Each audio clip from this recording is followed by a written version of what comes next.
So, Majority Floor Leader. Mr. President, I move that we resume consideration of House Bill number 10800 under Committee Report number 335. This is the bill on the 2025 General Appropriations Act. I so move, Mr. President. Any objection? There being none, resumption of consideration of the aforementioned bill is now in order. Mr. President, having sponsored the measure, yesterday I moved to open the period of interpellation on the general principles and recognize the sponsor and chairperson of the Committee on Finance, Senator Grace Poe, and to interpellate the Deputy Minority Leader, Senator Risa Hontiveros. Any objection? Hearing none. Senator Grace Poe, the Chair of the Finance Committee, as well as our Deputy Minority Floor Leader, Senator Risa Hontiveros, are hereby recognized, and the lady may proceed. Salamat abi, Mr. President, at salamat po, good sponsor. Mr. President, Yes, Mr. may I have a President. brief opening before we begin formally? The lady may proceed. So good afternoon, Mr. President and colleagues. Today we begin the day of the budget deliberations to tackle the proposed 6.352 trillion national budget for 2025. First to be discussed are the general principles of the proposed budget measure with members of the Development Budget Coordinating Committee, DBCC, in attendance. And we'd like to thank them, Special Assistant to the President for Investment and Economic Affairs, Frederick Go, DBM Secretary Amena Pangandaman, DOF Secretary, and our former colleague, Secretary Ralph Recto, NEDA Secretary Arsenio Balisacan, and the BSP Deputy Governor Francis Daquila. We also acknowledge the presence of other officials and representatives from the DBM, DOF, and NEDA family. Also present are Maharlika Investment Corporation PCEO Rafael Consing Jr., MMDA Chairperson Romando Artes, Director Isabella Blas from the NTF LCAC, Director Rene Valera from DILG. Good afternoon to all. We are now ready to proceed and accept questions, Mr. President. So, dediretso na po ako. So, ipinatigil na pala muna ng Korte Suprema ang paglimas ng budget ng PhilHealth. Malakas ang panawagan na ibalik ang kinuhang pondo. Mr. President and Madam Chair, sinabi sa atin ng Budget Secretary at ng Finance Secretary na pinangpopondo pala ang perang kinuha mula sa PhilHealth para sa right-of-way acquisition at resettlement na kailangan upang ilabas ng JICA, ADB at World Bank ang pondo nila para sa mga malalaking proyekto para sa baha at para sa mga tren. So, paano na po ngayon? Una, ibabalik po ba ng National Treasury at ng DBM ang kinuhang 2024 na pondo ng PhilHealth, Mr. President? Unang-una po, Mr. President, nasabi na rin po ng ating Secretary of Finance na siya po ay tatalima sa desisyon ng hudikatura. So dahil po dyan ay maibabalik po, dahil po dyan ay itong mga susunod na mga hakbang ng DOF ay ating sasabihin po ngayon. My impression is that the TRO is only on the remittance to the national government. Okay. So the TRO does not talk about government investment. Okay. Mr. President, ang TRO po ng hudikatura ay para hindi na po gamitin ito, na itigil po itong ang pag-remit ng pera. Pero hindi po binabanggit na ito ay kailangan ibalik sa National Treasury o kaya po sa DOH, sa PhilHealth. Tama po ang good sponsor, Mr. President. Kaya't at the very least, minake of record ko na malakas ang panawagan na ibalik pati yung kinuha ng pondo. So in the meantime po, ang ibig sabihin ba nito ay kailangang tapyasin ng Senado at ng BICAM itong ipinadalang General Appropriations Bill para mabigyan ng 2025 budget ang 2024 right-of-way at resettlement budgets para sa mga flood control projects at para sa mga tren, Mr. President? Hindi po, Mr. President. Kasi itong pagbuo naman natin ng budget ngayon, hindi po nakasaalang-alang itong mga pondo na ito na sinasabing ililipat mula sa PhilHealth. Kaya po yung kabuuang 6.352, yung sources po niyan, hindi po galing doon. Although, good sponsor, Mr. President, gaya ng nabanggit ko kanina, ang understanding po ay batay dun sa nasabi ng both budget and finance secretaries noon na yung perang unang kinuha sa PhilHealth ay para dapat sana sa right-of-way acquisition at resettlement na kailangan, kumaga counterpart ng gobyerno natin para ilabas ng tatlong international financial institutions yung pondo naman para sa mga malalaking proyektong kaugnay ng baha at kaugnay ng tren. So, ang ibig sabihin din po ba nito ay gaya ng, ay panukala ko noong DBCC briefing natin na kailangang itigil na rin ang paglagay sa alanganing unprogrammed funds ng mga pondo para sa flagship projects ng gabinete at ng presidente.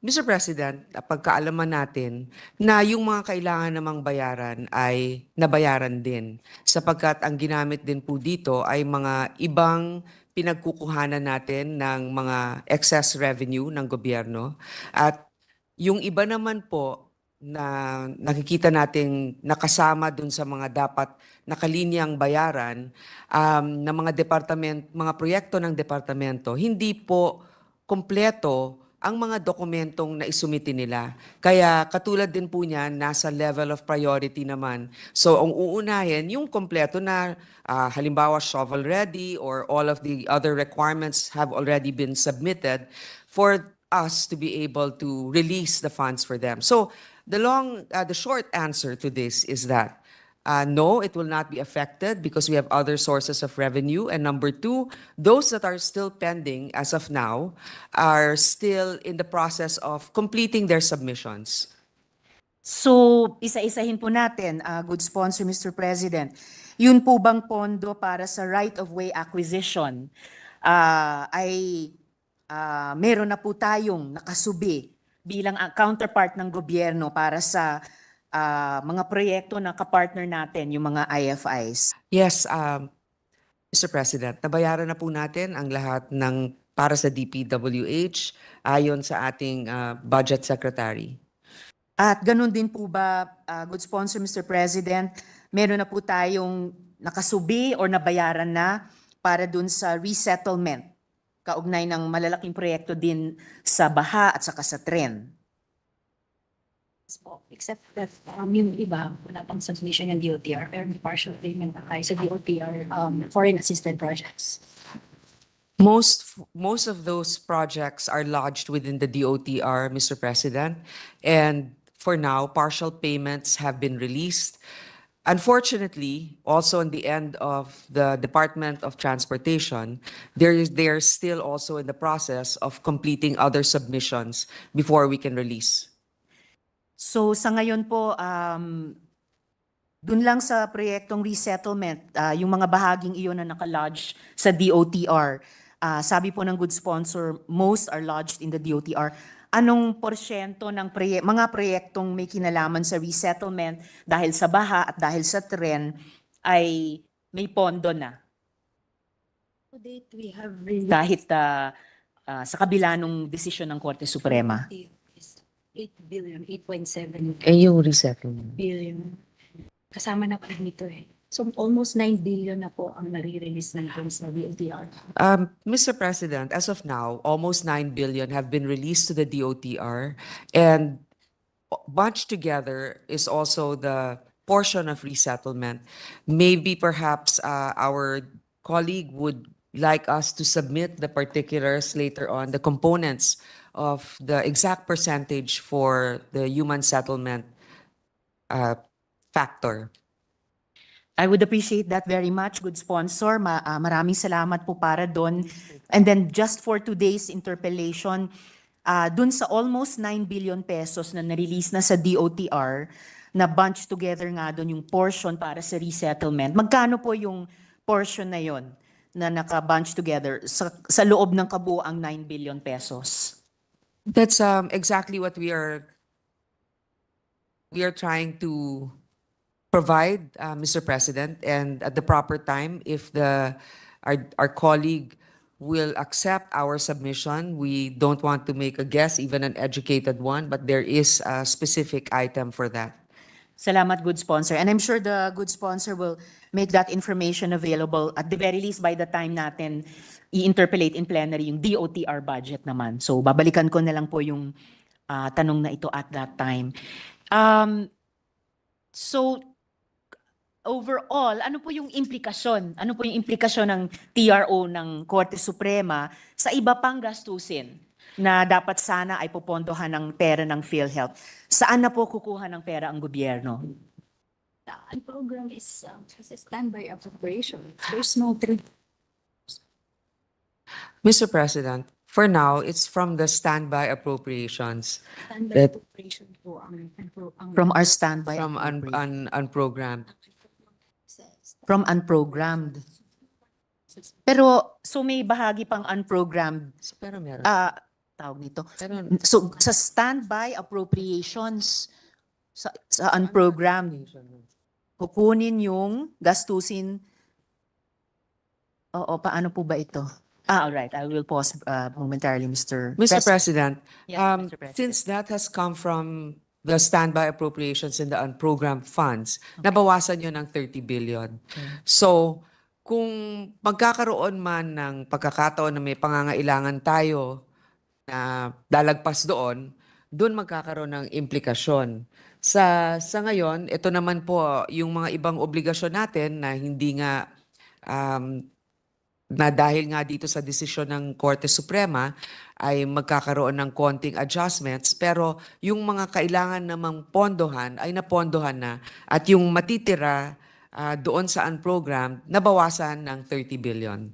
Pero ang sinasabi ng good sponsor, Mr. President, ay kahit iawas natin yung 30 billion, may sapat na pondo ang gobyerno mula sa ibang pinagkukunan para i-cover yung mga flagship projects na iyon, Mr. President. Pang 800. Pero walang cover dahil wala ka na excess revenue, wala ka na ring PhilHealth. Sa ngayon, wala nang ibang pagkukunan dahil nagamit na nga natin yun. Tapos yung iba naman na natitira sa unprogrammed ay hindi, Excess revenue. pag walang excess revenue, hindi naman din yon magagamit. Yun na Ay, nga hindi po. ma-release. Ayun na nga, speaking nga po of the excess revenues na sinasabi, what specific excess revenues were used to cover the GOP counterpart for the programs or projects under the UA, such as yun na nga pong right of way? Saan galing po yung excess revenues na iyon? PDIC. So, hindi naman pinapabalik. Ganun. PDIC, hindi naman pinapabalik. Mr. President, galing po ito sa ibang GOCCs, PDIC in particular. Meron din, Dividends. at saka dividends ito actually. Dividends galing sa ibang GOCCs katulad ng PDIC at dividends din ito. At dividends rin mula sa PhilHealth. Yung dividends mula sa PhilHealth, hindi po covered ng TRO ng Korte Suprema? Hindi po. Hindi po ba yung dividends nila ay kasama dun sa tinagurian noon na excess funds?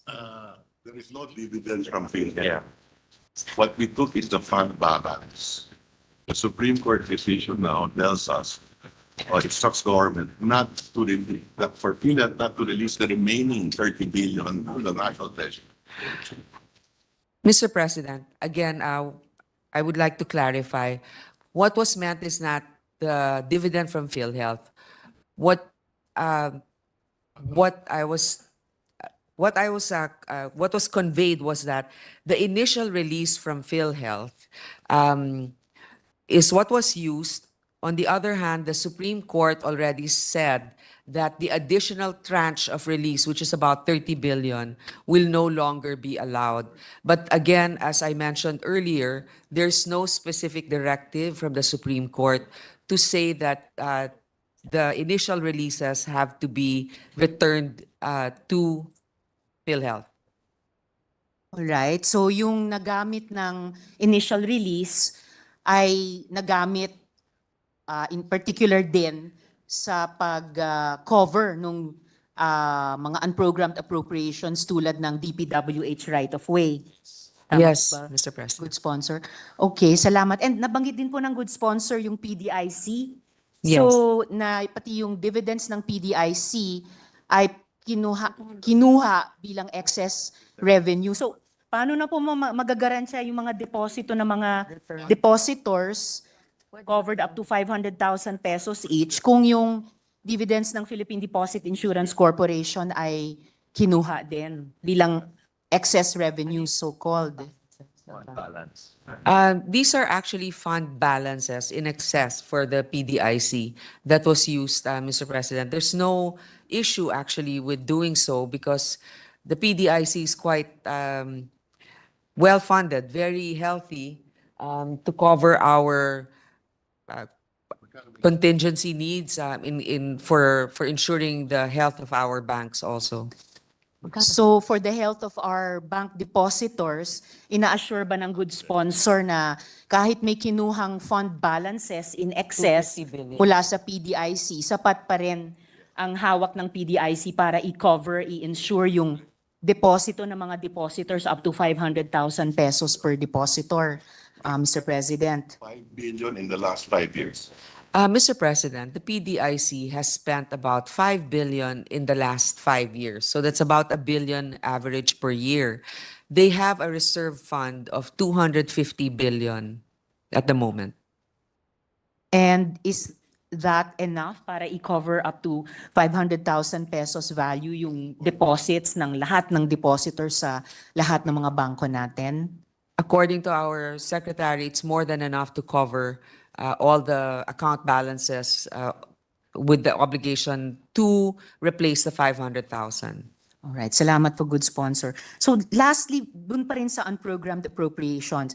Yun pong unprogrammed appropriations kasi, ang understanding natin, yun na nga, appropriation cover lang siya. So saan natin kukunin yung cash cover? Halimbawa, saan manggagaling yung 30 billion pesos cash cover para i-finance yung iba pang flagship or big ticket projects na nasa unprogrammed appropriation. So, paano popondohan yung mga proyektong ito na nasa UA, Mr. President? We will no longer spend the 30 billion of PhilHealth because what are they achieving? So we will cut the expenditures of that program by 30 billion. Mr. President, as mentioned earlier, the 30 billion, because there was an order from the Supreme Court not to release the remaining balances, the 30 billion projects that were supposed to be funded from the source of the PhilHealth will now be cut. On the other hand, some of them also, I believe, have been included in the coming year's budget or so, Mr. President, let's just to clarify again. So the 30 billion other projects that are remaining are no longer going to be funded as we speak about these other releases. Of course, for those projects, bad news po yun kung maka to zero. So, pero sabi din ng good sponsor, Mr. President, na yung ilan doon ay sinama naman sa coming year's budget. Ilan sa mga proyektong makakat ay isinasama pa rin sa budget nating pinag-uusapan para sa 2025. And anong porsyento nung pang-budget para sa dapat sa kanila ay isinama pa rin dito sa ating Pwede na naman next. budget bill, Mr. President. For next year. Yeah, yun na. Multi-year funding. Okay. Well, Mr. President, since this is a multi-year funded project, most of them, as I mentioned, it will have another budget to cover it for the coming year. That's basically what I was trying to say. So madedelay lamang po good sponsor ng isang taon on average. Yes, but again, we prioritize also the one that is most crucial for us to release. So there may have been some delays on those, but for the coming year, we endeavor also as we do our plenary debates later on to Within our means. yeah to cover them. We're trying to live. We're tightening our belts because it's almost like a parent is telling us, no, we cannot use the additional funding from PhilHealth for those other projects. So we have to move on and then see which ones we will be able to cover in the multi-year projects for next year. Maaari bang magbigay ang good sponsor ng kahit 3 o 2 o isang halimbawa ng mga multi-year funded projects na to na kahit na-cut dun sa 30B sana ay masisimulan pa rin sa budget ng 2025, Mr. President? Mr. President, one of the big ticket items, of course, is in the transportation, our rail system, pero and the subway system. These are all beneficial projects, I believe, for our countrymen, and so I also know that the body, our colleagues, will also support those initiatives in this coming deliberations. Salamat, good sponsor. At sa ganyang pagpaprioritize pa rin at pagsasama na at least ng ilan sa mga big ticket items sa budget para sa 2025, at least in a way top of mind na rin sa atin na dahil ito ay mga transportation projects, kaya nananatiling mahalaga yung mga gastusin dapat para sa right-of-way acquisition at saka resettlement din. Yes, So, actually, Mr. President, Yes, I'm Mr. very President. confident because the one that will defend the budget for the DOTR is our very hardworking and knowledgeable colleague, Senator JV. So he has a lot on his shoulders right now, but I'm sure he's already very prepared for it. Maraming salamat, good sponsor, Mr. President. Dito sa usaping ito na kaugnay nung Supreme Court TRO on the GAA 2024 General Provisions, at the proper time, maghahain po ako ng panukala sa ating General Provisions upang tiyak na hindi na ito mauulit sa proseso ng Budget Bicameral Committee at bilang respeto na rin sa proseso ng paglilinaw sa Korte Suprema. So, Yes, Mr. President. I mean, we welcome the colleagues' amendment and proposal because anyway, this is also to reiterate what the Supreme Court has already pronounced. Salamat, good sponsor. Dako naman ako, Mr. President, sa fiscal risks. So, Madam Chair, sa proseso po ng pag-aproba sa budget nitong 2024 GAA, nagkaroon ng nakakabahalang pagbabago sa mga prioridad sa pagpopondo. Para pong naglaho yung malalaking pondo na dapat sanay para sa mahalagang infrastruktura na panlaban, halimbawa, yun na nga sa malalaking baha. Pinalitan po ito ng napakaraming maliliit o hyperlocal projects, mga proyektong mas mainam sanang idinisenyo at pinondohan ng may ambag ang mga lokal na pamahalaan. Parang binutas po ang budget para sa flood control, para lang maglagay ng maliliit na pantapal sa iba't ibang lugar.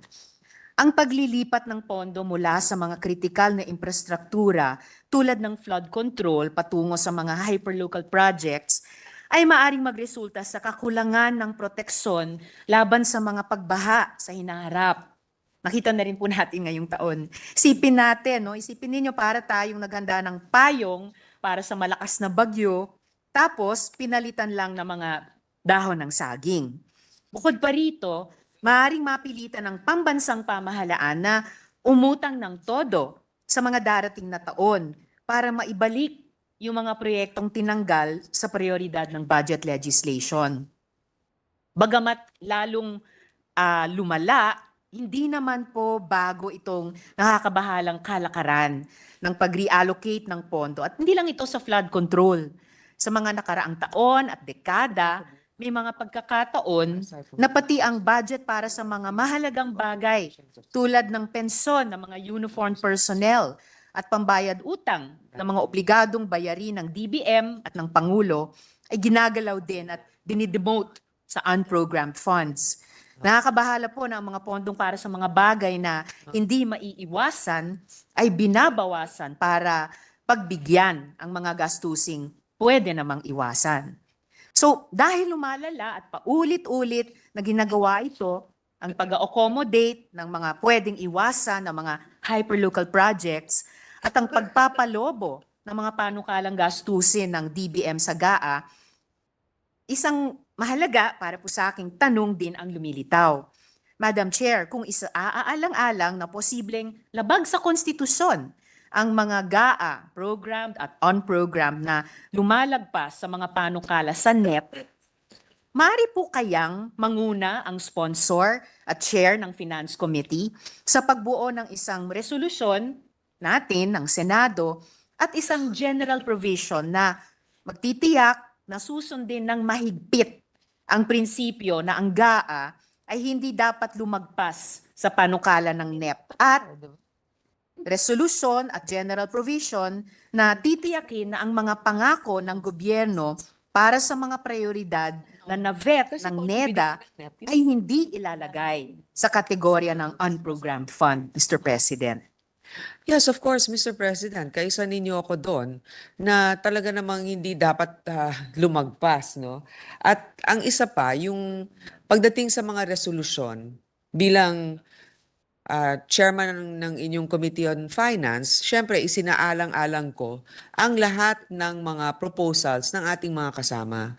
So titignan natin yan, bubusisiin natin, lalong-lalo na pagdating sa budget ng DPWH, ang lahat ng mga proyekto na sa tingin naman natin ay nadodoble o hindi naman kailangan sa ngayon at sa tamang panahon, lahat naman tayo ay magkakaroon ng pagkakataon na magbigay ng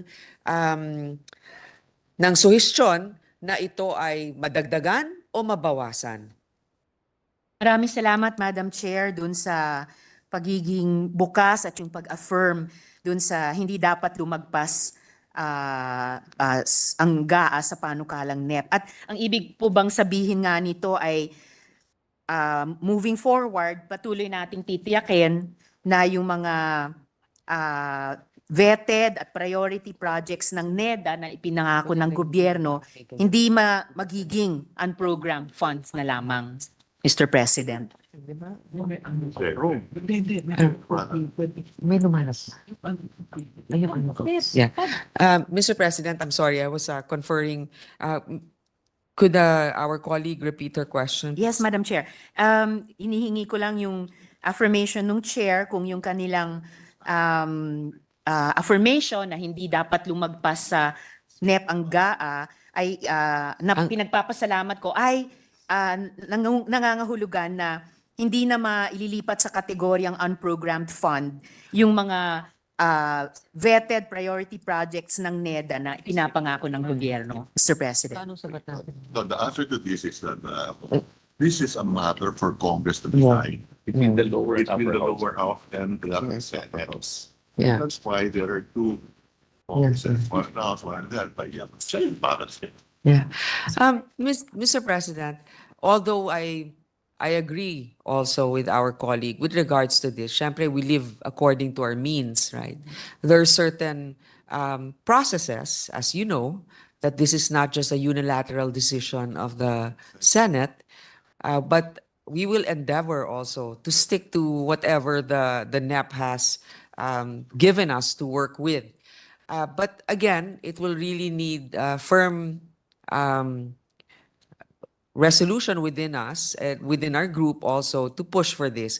But again, there are other contingency factors that may have to be considered. But at the moment, I agree with Senator Risa, Mr. President, that this is something that we need to work on.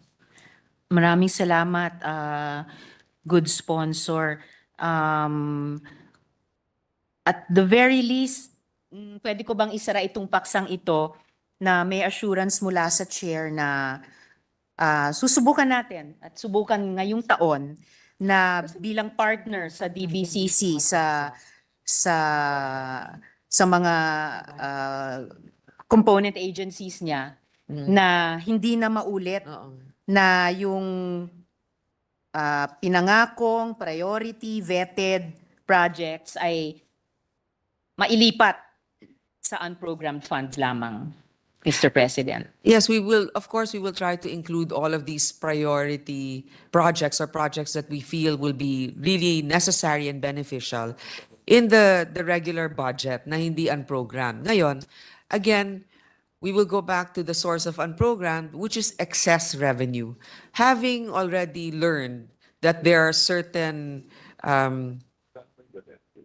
factors that cannot be used to fund unprogrammed funds. For example, itong ang sa PhilHealth, talagang it will also remind us to stick within a parameter, within our means. So unless it's absolutely necessary, we really shouldn't have to go beyond what is prescribed by the NEP.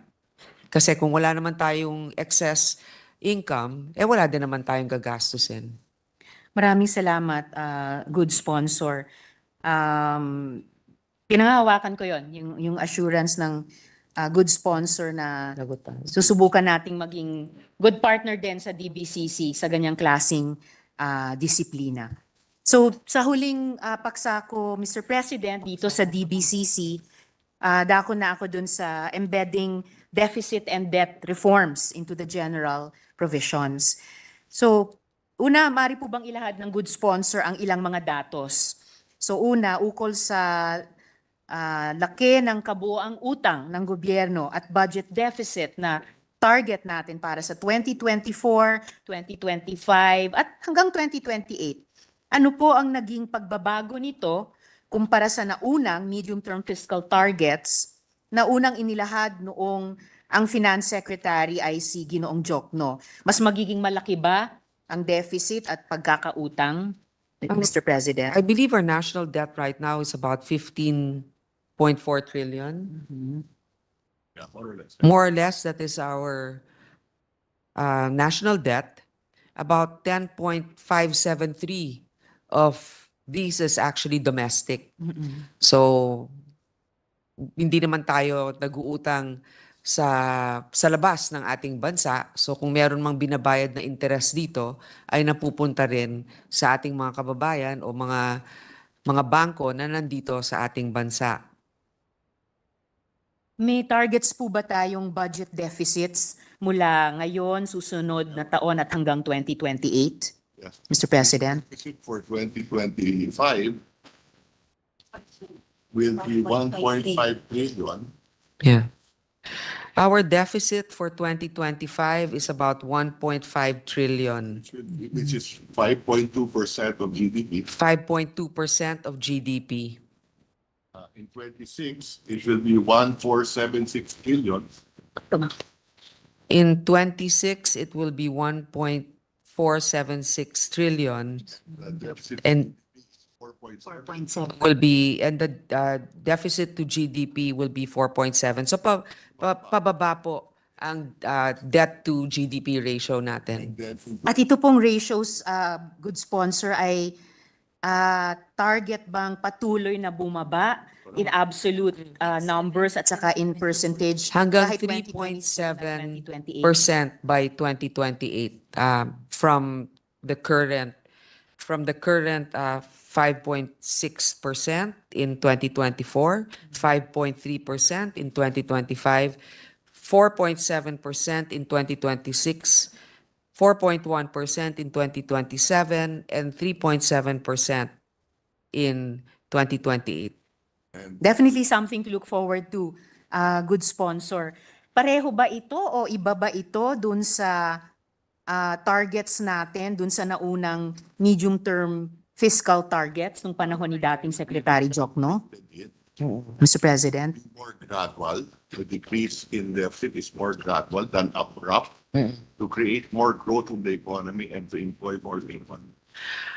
It was recalibrated so that it is not abrupt, because as you know, if we endeavor to decrease spending immediately, this will also growth will suffer. It will affect our economy. So what we're trying to do is gradually we are decreasing our debt and our deficit, and in that way we are still doing alongside with it simultaneously factors and investments that will help growth. Salamat, good sponsor. So, hindi po magiging mas malaki ang deficit at pagkakautang natin hanggang 2028. Hindi po. With the permission of Senator, Yung ratio. Yeah. with the permission of Senator Risa, Yes, just to Mr. clarify, reducing the deficit and reducing the debt to GDP ratio are two different concepts. May the chair find out from the sponsor, Ano yung po? Correct. By reducing the ano po yung strategiya para bumaba yung deficit? Nabanggit kanina yung isa, lower spending. Ano po ba yung ibang strategiya pang ginagawa para bumaba yung deficit? increase revenue. Kasi halimbawa, yung pagbaba ng debt to GDP, pwedeng umuutang pa rin tayo ng malaki o mas malaki pa nga, pero mas malaki yung paglago naman ng ating ekonomiya. So yung debt to GDP ratio mo, bumababa. Pero yung deficit, sabi ng sponsor kanina, ay bumababa din. At nabanggit din, rinig ko hanggang dito yung boses ng Secretary of Finance na reduce spending. Ano pa ibang strategiya para pababain yung deficit maliban sa pagpapababa ng aktual na budget at gastusin ng pamahalaan? Yeah, yes, to clarify, Mr. President, correct.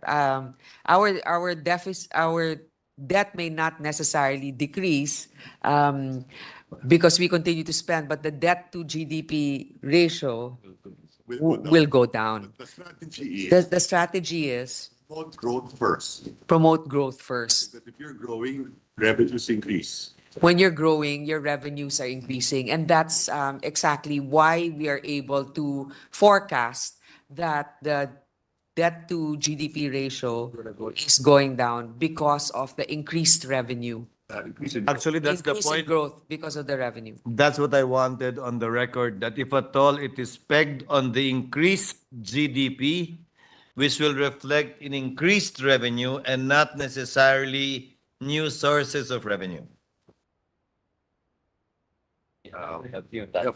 we may have to do combination. Now I cannot hear the voice of Secretary Recto anymore.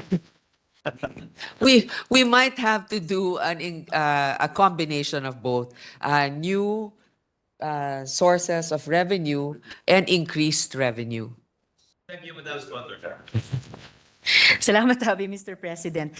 And thank you for that, Mr. President, because that does remind me na so far we've been talking, data-wise, we've been talking about the target deficit and target debt to GDP ratio. Pero yung variable doon, yung absolute value ng debt, ito ba'y liliit or lalaki from the current 15.4 trillion year on year hanggang taong 2028, Mr. President?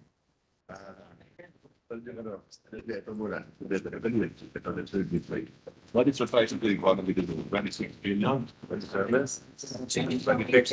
Okay. The size of the economy today is 26 billion. Mm-hmm. Our debt is 16 trillion. Okay. Okay? By 2028, based on our fiscal plan, the economy will be 37 billion. And our debt will be 21 billion.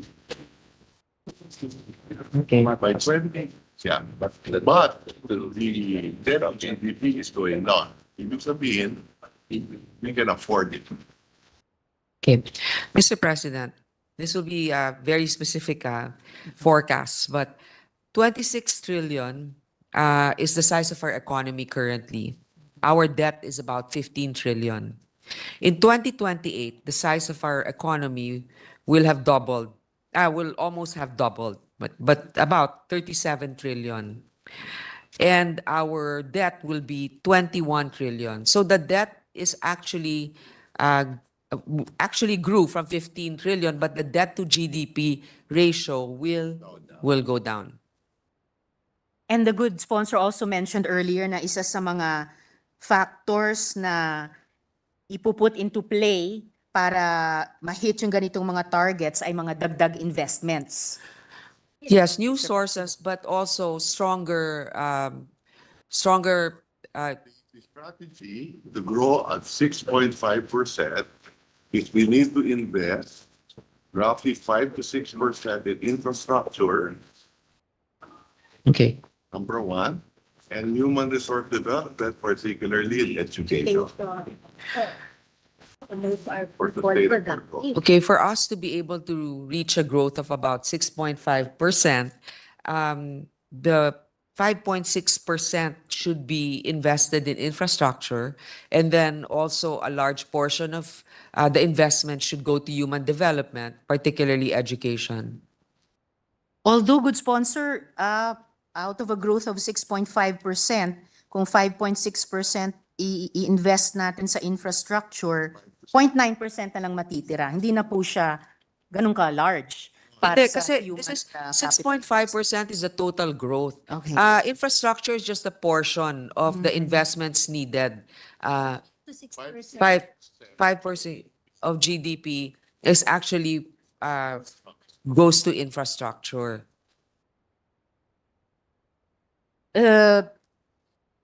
Magkaiba Para- kasi yung 6.5 growth yun eh. Growth, Yung ng okay. growth na economy, yung 5.6 5.6% of our expenditure goes to infra to be able to achieve the 6.5% growth rate. Okay. So you don't subtract that number literally. Because Or one is magkaibang for kategorya sila. magkaibang category. Yung isa is for the investment of yung isa naman yung growth. And we're roughly spending 4% on education. And Target. right now we're spending about 4% in education. Ano yung infra investment? Right. Ilang percent yung 5.5% ngayon? to GDP. 4% of our expenditures is spent on education Yes. 4% of GDP. GDP. or of GDP. 4% of GDP is 4%. education. Pesos. 1 trillion pesos goes to education. 1 trillion pesos. Ilang percent? Yun pong, good sponsor, yung pong utang ng mga GOCCs, Hindi, pero lalaki ba yon dahil kinuhanan natin sila ng pera? What's the question? could you repeat the question, Mr. Mr. President? Yes, yung utang po naman ng mga GOCCs, lalaki ba yung utang ng GOCCs dahil kinuhanan natin sila ng pera? That's nothing to Mr. do. President. Wala nga po eh, kasi yung GOCCs na nabanggit, dalawa lang naman yun. PhilHealth at saka PDIC. Alam naman natin na hanggang ngayon, ang PhilHealth, meron yatang 500 billion reserve fund pa rin. And yung PDIC naman, 250 billion reserve na sinasabi natin, 1 billion per year lang ang nagagamit nila to be able to honor commitments to our depositors. So Mr. President, yun nga ang sinasabi din natin dito sa PhilHealth, no? Maganda rin na medyo gisingin natin sila. Sapagkat dito sa 500 billion reserve fund nila, nakalagay po ito sa time deposit na hindi nila nagagamit, hindi nila ginagamit. Ngayon, alam naman natin ang time deposit Treasury. nasa treasury. Kung ano man ang kinikita nito, hindi man lang nasusupply yung kakulangan sa inflation. So parang lugi pa tayo dito. Imbis na kumikita yung pera na yun o imbis na nagagamit ang pera na yun sa kanilang mga beneficiaries. So yun yung punto rin dito sa mga natutulog na pera sa GOCC na dapat gamitin ng mga heads of agency nila sa tamang paraan at sa lalong mas mabilis na paraan na makakarating sa mga beneficiaries nila. Salamat, good sponsor. Pero yung ibang mga GOCCs, bukod sa PhilHealth, PDIC, yung iba pang mga GOCCs, may mga utang ba sila, Mr. President? Oo, nagbibigay sila ng mga dividendo. In fact, dun sa mga ibang GOCCs, ang tanging nakakuha lamang ng suporta sa gobyerno ay hindi man lang ganun kalaki rin. Ito yung TIEZA. Kung hindi ako nagkakamali. Yung mga ibang GOCCs naman, sa earnings pa nga sila na kumikita sila, so operational sila using their own earnings, Mr. President. Pero yung utang na mayroon, yung mga GOCCs, magkano po yun lahat? Consolidated coverage that Meron consolidated, Malaki is NFA. ang pinakamalaking may utang sa mga GOCCs sa ngayon. Ano po, ay ang, Mr. Good ang Sponsor? pinakamalaking GOCC na may utang ay NFA. NFA. Magkano po yung utang ng NFA? At saka PISAM rin. At PISAM, magkano po yung utang nilang dalawa?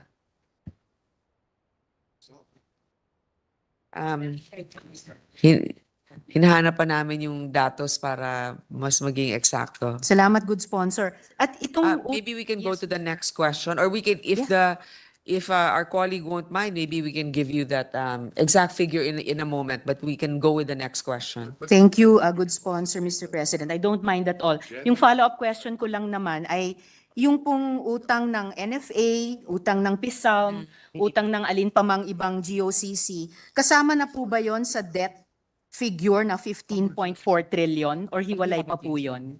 No, we're using it like land bank. Kasama ba? Mr. President, the total resources of the GOCC is about 4.2 trillion. Question niya kung kasama yung GOCC na utang sa 15. Hindi po kasama. Anong So assets po yun nila, resources 4.2 trillion. Sa liability side po, magkano ang utang ng mga Okay. GOCCs na may utang? Ang utang ng NFA ngayon, 131.5 billion. Kinukuha pa natin yung iba no, sa PISAM. But just to clarify, itong utang ng GOCCs, hindi po kasama yan sa total utang na 15 trillion plus ng ating bansa. Okay. Meron po ba Meron tayo? pong 4.2 trillion na Reserves ng Or DFIs, such as the land bank, resources. GSIS, NSS, have investments of 4.3 trillion. our government financial institutions or GFIs have a total resources of 4.2 trillion. So kasama na po dyan yung SSS, Land Bank, GSIS, etc. Pero gaya ng sinabi ng good sponsor kanina, bukod po dun sa resources o assets, dun sa liability side, yung utang po ng mga GOCCs, yung 131 billion ng NFA at kung magkano pa sa ibang mga GOCCs. Yung sa PISAM, 486 billion. At yung sa So PISAM, kahit na 486 i-add natin billion. yon, Opo. hindi pa rin naman ganon. Pero sila na ngayon yung pinakamataas na may utang sa mga GOCCs. Salamat, good sponsor. Pero kahit po itong 500 or 600 plus billion pesos na pagkakautang ng dalawa sa mga GOCCs, hindi pa pala kasama sa debt na 15.4 trillion pesos. Hindi po kasama yon. Di ba? So ano po yung pamagat at halaga nung kabuuang pagkakautang ng gobyerno? Kumbaga, ano yung consolidated debt ba ang tawag doon? At kung oo, magkano yung consolidated debt ng gobyerno, Mr. President? While we may have, we have a consolidated public sector surplus. Okay, we have a consolidated public sector surplus. Ano yan? Yung mga GOCC? Kasi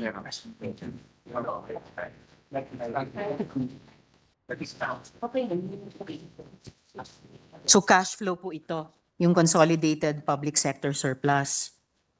Yeah, Um, I'm not talking. But you know, it would be at that moment. Take a look at it.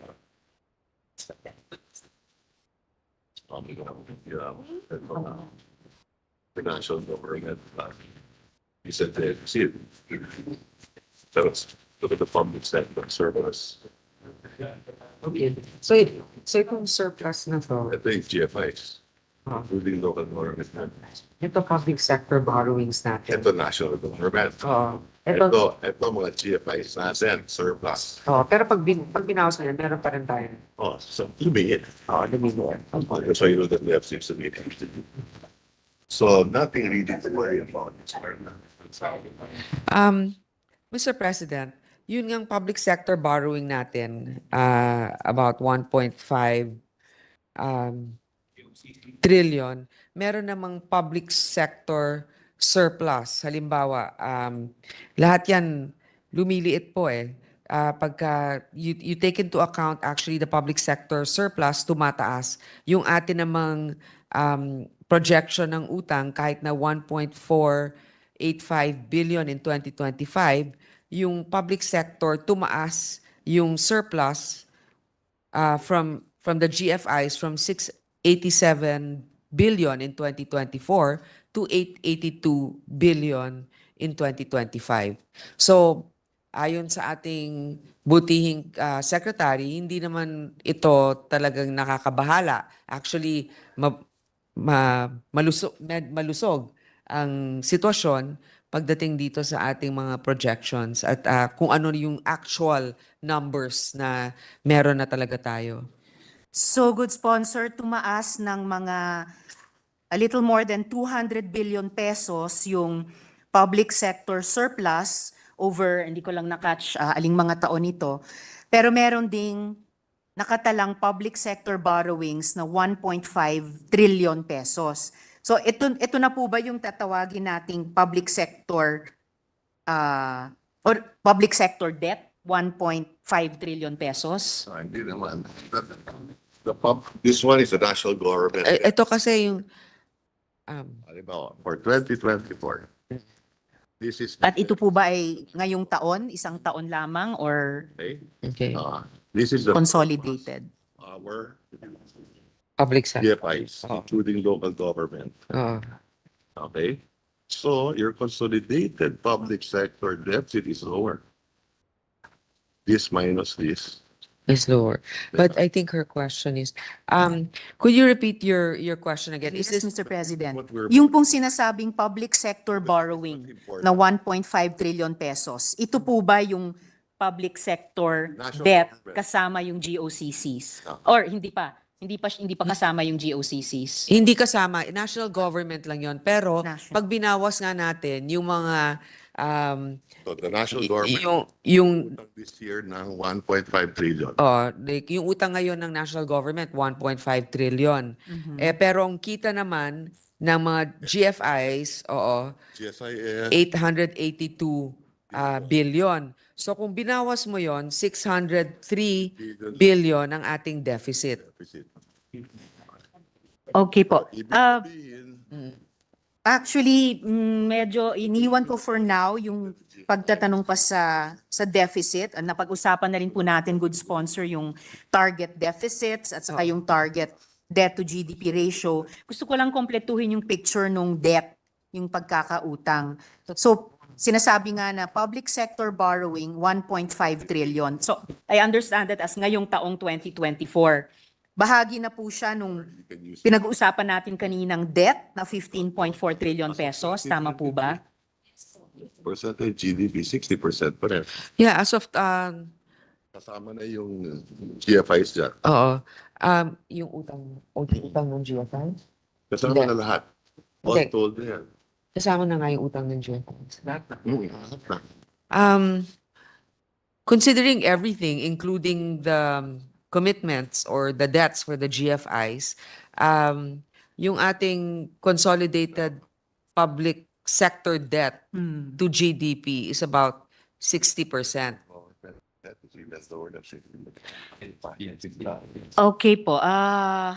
So, this is another ratio. Consolidated public sector debt to GDP. At kanina napag-usapan din natin yung target debt to GDP ratios from next year hanggang 2028. I'm just trying to zero in on bukod sa 15.4 trillion debt ng national government na sabi ng good sponsor ay hindi pa kasali yung pagkakautang ng mga GOCCs.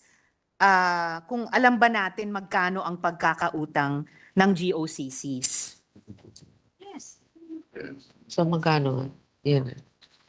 Hindi, yung kanina yung mga Yung kanina yung binigay niyo. mahaba.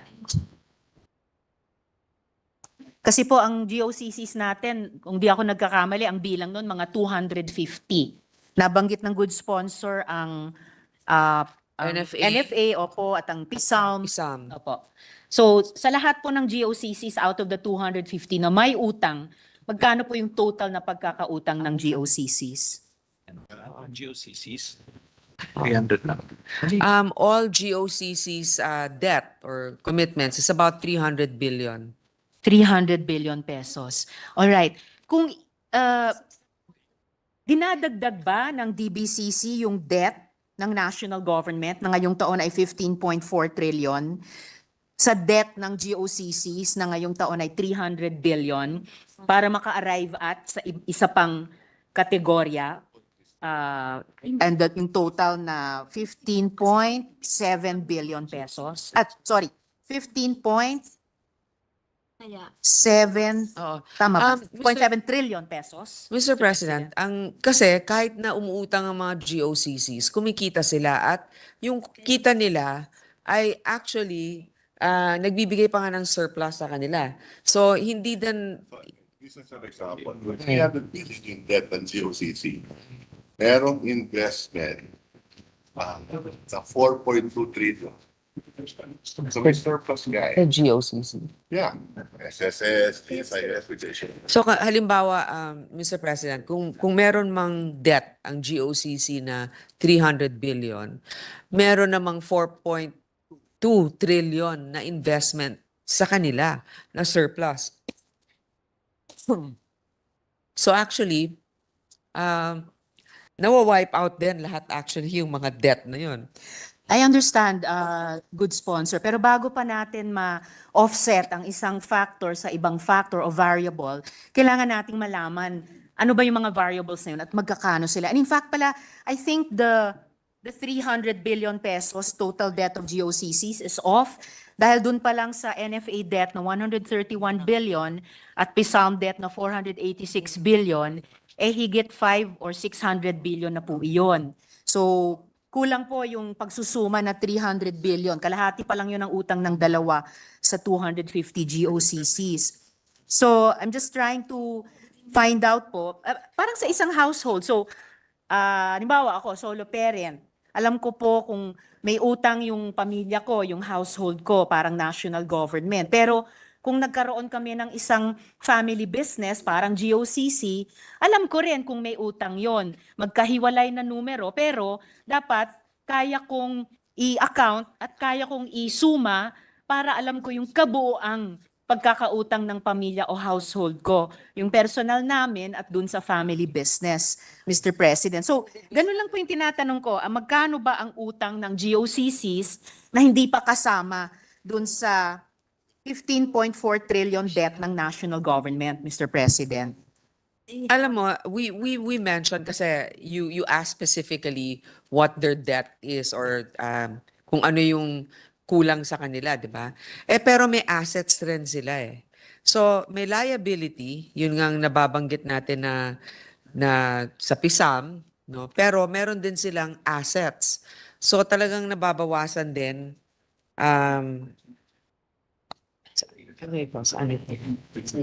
Mr. President, good sponsor. Gayun din, assets is another variable, another factor.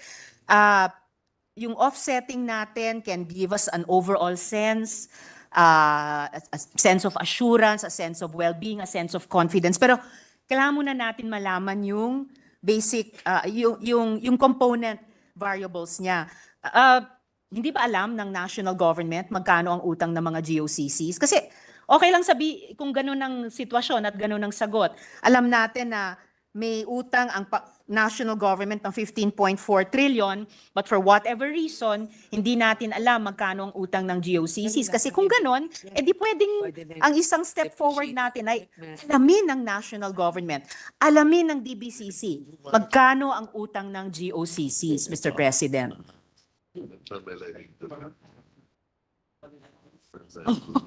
Actually, Mr. President, yung isa pang component na dapat alam natin sa gabay ng DBCC, magkano ang utang ng mga LGUs para sa kabuoang pagkakautang ng buong gobyerno, national government, GOCCs, LGUs, para pwedeng mag-budget planning at budget management na yung laging sinasabing whole of government approach, Mr. President.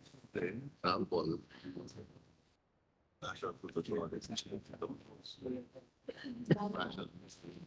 But liability, Total answer.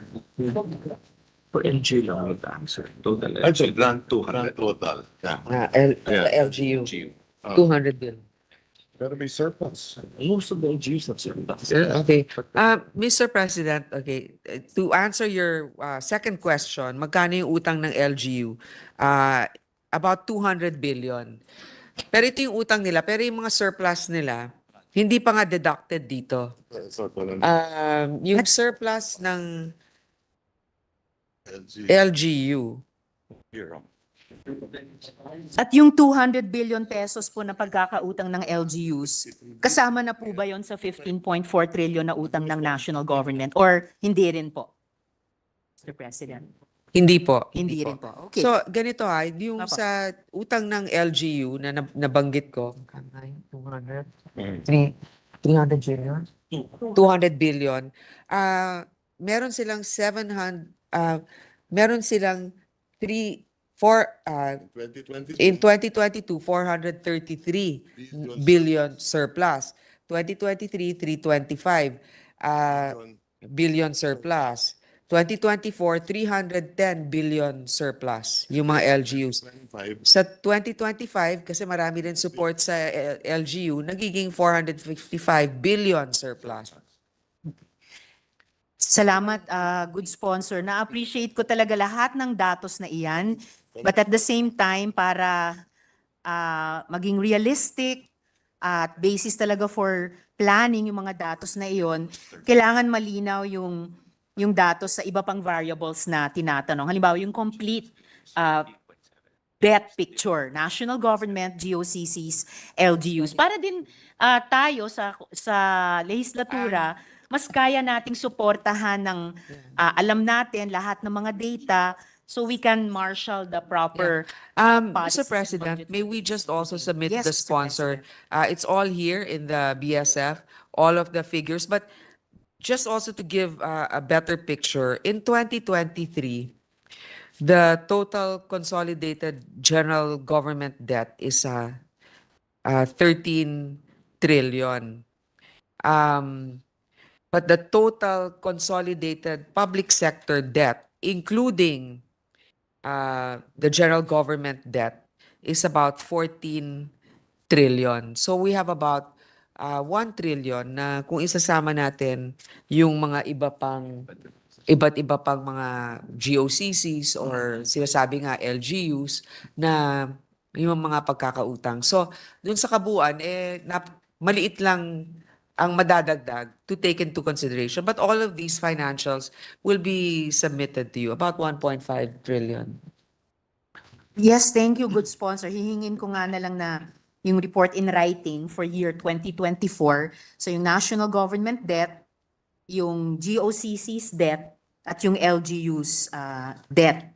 With the permission of Mr. President. with the permission of Senator Risa, just an interjection. May I know, distinguished sponsor, what the opinion of the economic team is with respect to surpluses? Do they encourage it? Do they love it? Do they hate it? Do they want to do something about it? I ask the question, distinguished sponsor, because any surplus, while it may look good in the books, is actually money not well spent, just like the 500 billion surplus that PhilHealth still has up to now. At an average of 4% inflation, next year, that money will be less than 20 billion already. So may I ask, what is the position of the economic team with respect to surpluses, meaning amounts of money that they don't spend when they should have spent it already? Tinatago lang nilang ipon, kumbaga, o savings. Deposito man nila yan sa land bank, kung saan nila dapat deposito yan, maswerte na sila kung time deposit may 1% per annum, talo pa rin sila ng 3 to 4% per annum. Mr. President, in terms of the surplus for the LGUs, majority of that is actually in Metro Manila. Kaya nga, halimbawa sa Makati, maraming mga benefits na pinamimigay kasi nga may surplus. Quezon City. Quezon City, Taguig, I suppose, yes.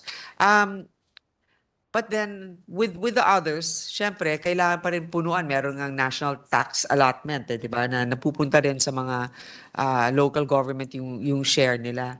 So while we feel probably secure with such a huge surplus, it's also not advisable, especially when it reaches a certain level, because then you don't really earn from that. So we encourage also certain GOCCs and agencies, but particularly those that give benefits to our countrymen, to be more proactive in being able to utilize the budget that they have.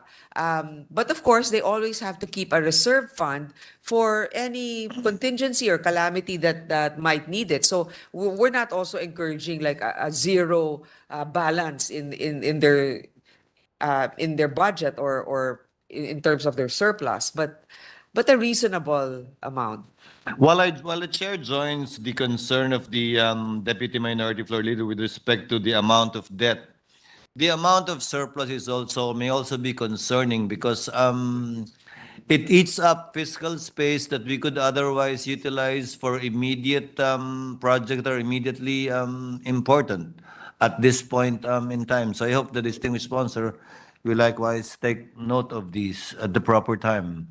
Thank you for the interjection, Senator Ontiveros. Salamat, Abi, Mr. President. And I joined the Senate President in his expression of concern. In fact, pwede nating sabihin na yung isang halimbawa ng good management ay kung surplus o underspending pala ang LGUs, edi baka dapat tumulong sila sa national government.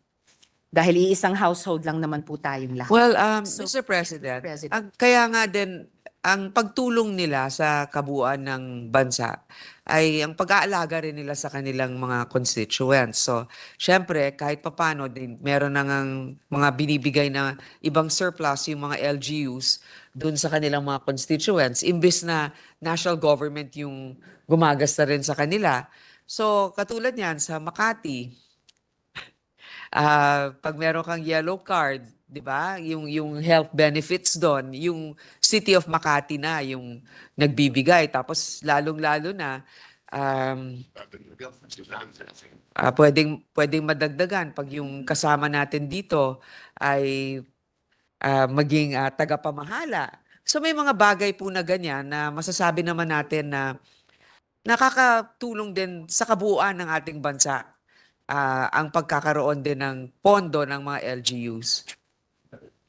Salamat, good sponsor. And naglulook forward po ako dun sa report in writing or yung mga datos in writing tungkol sa national government debt na sinabi na nga kanina ay 15.4 trillion. Yung GOCC's debt na I think understated at 300 billion dahil dun pa lang sa dalawang GOCC ay umaabot na sa mga 600 billion. At yung debt din ng LGUs natin na may figure na binigay kanina, though I didn't catch if it was for a earlier year na 200 billion. So balikan ko lang yung unang tanong na nagbunsod nitong lahat ng mga follow-up questions. Yung tungkol nga po sa MTFF at yung naging debt at saka budget deficit targets natin batay doon. Mari po kayang good sponsor, isama natin sa mga annexes ng General Appropriation Act. Una, kung ano ang detalyadong paliwanag sa pagbabagong ito sa medium-term fiscal framework, Mr. President. Pakiulit po yung tanong. Yes, Mr. President. Kasi sinabi po ng good sponsor kanina, nagkaroon ng recalibration sa pagitan ng MTFF nung panahon ni dating Secretary Jokno at yung kasalukuyan nating debt at saka debt to GDP ratio targets. Posible kayang may detalyadong paliwanag sa pagbabagong ito dun sa annexes ng GAA, Mr. President. Wala po sa answers ng GA, but we can provide We can provide the details for that. Bakit nagkaroon ng calibration. Pero wala po sa GAA yan. So if the gentle lady will agree that we submit that to her so that it's more comprehensive for her review. Thank you, good sponsor. Pero pagkatapos naming tignan, magiging bukas ba ang good sponsor? Isama nga ang isang detalyadong paliwanag sa annex ng GAA 2025, Mr. President. Kasi may possibility ulit na ma-revise and depende kung mga Alam mo- Oh, Mr. President, it's also here for the record when it can be submitted later on in plenary. We can verbalize it here. However, this is something that's not anymore included in the GA as a provision because these are there. Sometimes it changes depending on the metrics already that will be used and the situation of the economy. So these are just guides for our economic managers to use to make certain forecasts. But so if you want to actually reference it, you can always go back to the transcripts of our discussion. But in terms of the actual expenses of the government, it will all be detailed, and it is what is detailed in the GAA and how those allocations should be spent. Salamat, good sponsor. Kaya ko itinatanong ito kasi naalala ko nung pinag-uusapan natin yung medium-term fiscal framework bill noon, nabanggit, kung hindi ako nagkakamali, and correct me if I'm wrong, nabanggit ng sponsor noon, si dating Senador Sonny Angara, na yung MTFF ay magiging gabay sa ating budget-making process. That being the case, and yun na nga po, unless I am wrong, I'm sure ang hugis naman po ng GAA natin ay hindi unchanged mula nung pinoproduce ito ng Kongreso ng Republika. So, magiging bukas ba ang chair na ang good sponsor na ngayong taong GAA 2025, yung isang pagbabago at tingin ko it may be a good change, ay isama nga po yung detalyadong paliwanag na ito sa isang annex ng GAA, Mr. President. Mr. President, unang-una, no, global factors affect also how our economy will be. Somehow, at the time, those parameters were made bago pa lang yung Russia-Ukraine war. In fact, we were surprised how much that has affected global trade and supply when it comes to wheat, basic necessities. Now, meron na rin tayong factors ng Israel conflict, di ba? And the recent elections in the US, I mean, what would that indicate? Would it be a stronger economy for the US? How does that affect the Philippines in particular? Will a stronger dollar affect our currency for the better? Or, I mean, it's always a factor that needs to be considered. That's why to put a very detailed explanation or parameters in the GAA will eventually be a violation later on when factors change and we are not flexible. Salamat, good sponsor. I don't share the good sponsor's apprehension about that dahil annual naman yung ating budget instrument at maaring i-reflect sa GAA ng 2026 ang anumang pagbabago na maaring mangyari sa loob ng isang taon without violating ano dapat yung mga prinsipyo sa isang budget instrument. So pag-aaralan ko na lang ulit, good sponsor, and to present once more at the proper time for the reconsideration of the good sponsor. So dun pa rin po sa annexes ng GAA, maari kayang isama na dahil mayroong mga bagong targets sa ating bagong MTFF para sa gagastusin, kikitain sa tax at uutangin, maari din po bang makita sa GAA kung anong mga hakbang ang gagawin para maabot naman at hindi basta-bastang mai-adjust yung mga bagong targets na ito, Mr. President? Mr. President, going back to the MTFF, there's a provision in the last year's, 2 years ago, MTFF, that in 2025, we are going to review the short and medium term fiscal indicators. Maraming salamat sa paalalang yun, good sponsor. So, tempted talaga akong balikan yung naunang tanong ko. Dahil nandun naman pala sa MTFF yung 2025 review, niyang short at medium term targets at yung framework mismo. So, hindi kaya napapanahon na dahil i-review yung MTFF pala, may maisama sa kung ano yung acceptable sa good sponsor at sa DBCC, may maisama sa annexes ng GAA parallel dun sa pag-review sa MTFF, yon yung detalyadong paliwanag at yung mga hakbang na nagagawin, Mr. President. Tapos sa J, Also, good sponsor kasi tuloy-tuloy naman pong pinag-aaralan ng DBCC sa kanilang taunang fiscal risk statements ang mga dahilan kung bakit hindi madaling maabot ang mga MTFF targets na ito. Mr. President, masasama po yan sa budget of expenditures and sources of financing sa 2026. Kasi yan ang kalakip ng NEP, no? Yung nagiging basihan ng NEP ay ilalagay nila dun sa kanilang BSF. So makikita natin ano ang naging basihan ng NEP para irekomenda itong budget na ito na pag sa Kamara. Of course, good sponsor, BSF yun para sa 2026. So kumbaga, mamimiss natin yung window ng 2025. Hindi, yung sa 2025, nandito na sa BSF. Yung, sorry, Miss. Yung para sa Sponsor. 2025, Aha. nandyan na sa BSF ang indicators para sa BSF, di ba? Sorry, I must have misheard the good sponsor, Mr. President. Akala ko sa BSF 2026 maisasama.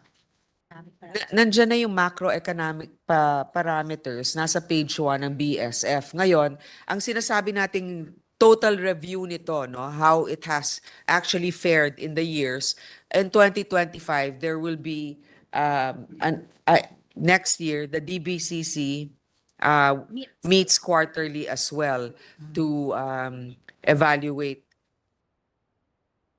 the indicators. And yung pong total review nila next year 2025, maisasama nga po sa BSF ng 2026. Palagi naman kasama eh. Yes. Yung ano So, nila. So yung opo. page 1, I'm sure you have a copy of this, pero yung page 1, nandun nakalagay yung mga indicators natin. And actually, yun yung naging basis nga natin dito. Halimbawa, nominal gross national income, yung GNI, real GDP, population, unemployment rate, etc. Which by the way, yung unemployment rate bumaba, 'di ba? Bumaba sa ngayon, pero syempre we're looking at an average here. So yun yung naging reason, yun ang naging basis paano sila gumawa ng budget for this coming year. Yes. Salamat, good sponsor. Of course, also, annual nga po yung BSF tulad ng GAA Tapos may natin. quarterly meeting ang Mr. DBCC. Quarterly meeting ng DBCC. Yeah, it's a projection for the next until 2028. There's a projection there. At meron din projections until 2028. Pero gaya nga ng sinabi natin, nagbabago rin yung mga projections based on the global situation as well as domestic situations. Like, kunyari, nagkaroon tayo ng bagyo o kung ano man yung mga nangyari dito or denubyo o sa ibang bansa naman, nagkaroon nga ng conflict. Nag-iba yung namumuno sa isang bansa na nakaapekto sa atin sa magandang paraan, sana. I share the hope of the good sponsor, Mr. President. And gaya po ng sinabi ng good We have to be sponsor, positive also somehow, di ba? always good sponsor. Let's manifest what's good for our country. Amen, good sponsor. And gaya po ng sinabi ng good sponsor, Mr. President, annual nga po yung BSF. And ang karagdagang hinahanap natin ay action plans para sa 2025, 2026, 2027, at 2028. Sabi nga po ng good sponsor, may projections para sa 2028. So yung action plans po, pwede rin po bang isama yon sa annexes ng GAA? Oh, meron naman sa Philippine Development Plan, Mr. President. Saan na ba yung ating, meron ako ditong notes. Philippine Development Plan target, unemployment rate decrease, increase, meron, which actually ngayon, di ba, yung 2024, nag-umpisa tayo sa 4.4%. Nasa 3.7% tayo ngayon. Yung iba naman, halimbawa yung debt to GDP ratio natin na bumaba. Right now, we're on track towards that. 3.7% yung ating forecast for 2028, and then increase to upper middle income status in 2025. Yung per capita income natin tumaas from 4,256 US dollars in 2023 to 4,363 US dollars in 2024. We are anticipating na magiging 4,619 in 2025. Yun yung mga kasama natin dito sa yun nga, yung Pillar 1, to develop and protect capabilities of individuals. Pillar 2, transform production sectors to generate more quality jobs and competitive products. Pillar 3, create an enabling environment for our citizens. So, may mga ganun tayo na palagi namang kasama yan. Yan yung Philippine Development Plan natin. Although of course, good sponsor, ito po ay mga targets. At ang karagdagang hinahanap natin ay yung action plans year on year. Actually, Yes, itong Mr. President. Mr. President, to credit also the current administration, ngayon gumawa na sila ng medium-term fiscal framework. Dati kasi wala noon. Yes, Mr. President, good sponsor. Yung huling tanong ko po kaugnay nitong MTFF nga, mari din po nating kayang iutos sa loob ng GAA na sa tuwing nagbabadya ang muling paglihis mula sa mga sinabing magiging gastusin, kikitain at uutangin, ay obligahin natin ang ating economic managers na ipaalam ito sa Kongreso, Mr. President. Yes. Salamat. Salamat, good sponsor. Good sponsor, nandito po ang isang IMF team noong nakaraang Disyembre 2023. At nireview nila ang ating sistema ng pagbabantay sa ating deficit targets at debt targets na nakapaloob sa MTFF. Sinasabi ng IMF team na mas kapanipaniwala ang ibang bansa sa ASEAN gaya ng Vietnam, kapag sinabi nilang hanggang dito lang ang uutangin ngayon at sa mga susunod na taon. Nasa batas nila. At kaya ang DBM, DOF, NEDA at Treasury nila ay obligadong sumunod sa batas. So kaya rin ako siguro parang makulit, Madam Chair, itanong kung pwedeng sa annexes ng GAA mismo ilagay itong mga paliwanag, hakbang, etc. Sinasabi din ng IMF na kailangang puruhan ng taunang budget ang capital spending dahil sa ganito maaabot ang GDP at employment generation targets ng bansa. At para mangyari ito, ayon sa IMF team, ay kailangang ibaba at ibalik ang level ng MOOE sa kanyang pre-pandemic level. Bakit? Dahil dyan daw kailangang manggaling ang fiscal space para sa capital expenditures of flagship projects ng pamahalaan. Kung ayaw nating lumobo ng lumobo ang deficits at pagkakautang ng bansa. So, sa tingin po ba ng ating chairperson na tama po itong analysis ng IMF na tila naaayon din naman sa 2024 fiscal risk statement ng ating DBCC, Mr. President? First of all, the IMF agrees with our medium-term fiscal plan. In fact, they think that our economy will grow to 6.2% next year. We actually agreed to make our expenses lower in certain sectors so that we can invest more in infrastructure. also, it's good to take note that our GDP compared to other ASEAN countries is actually quite higher. This year, the highest in the second Next to Vietnam, next to Vietnam, highest. we're the second highest. And one of the highest actually in the world. And this is at 5.5% this year, which will actually reach about 6% at the end of the year. We're already at 6.1%.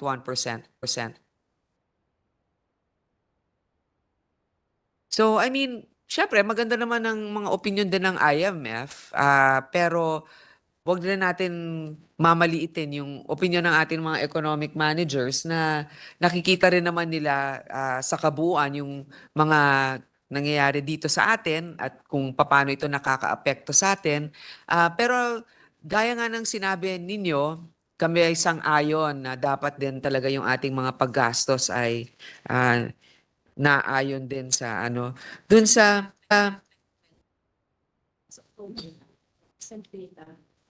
And actually, good sponsor, pati yung analysis ng IMF ay parang hindi rin naman minamaliit yung ating okay. DBCC kasi naaayon nga yung analysis nila sa 2024 fiscal risk statement ng DBCC, Mr. Yes, President. Mr. President, if I may just Mr. add, President. yung binigay ng ating kasama dito, 2023 evaluation ng IMF, in fact, in 2024, in 2023, Last month, may la- bago silang- last month, may meron, bago silang, um, last month, ang sabi nila, then this is one of the oo, conclusions.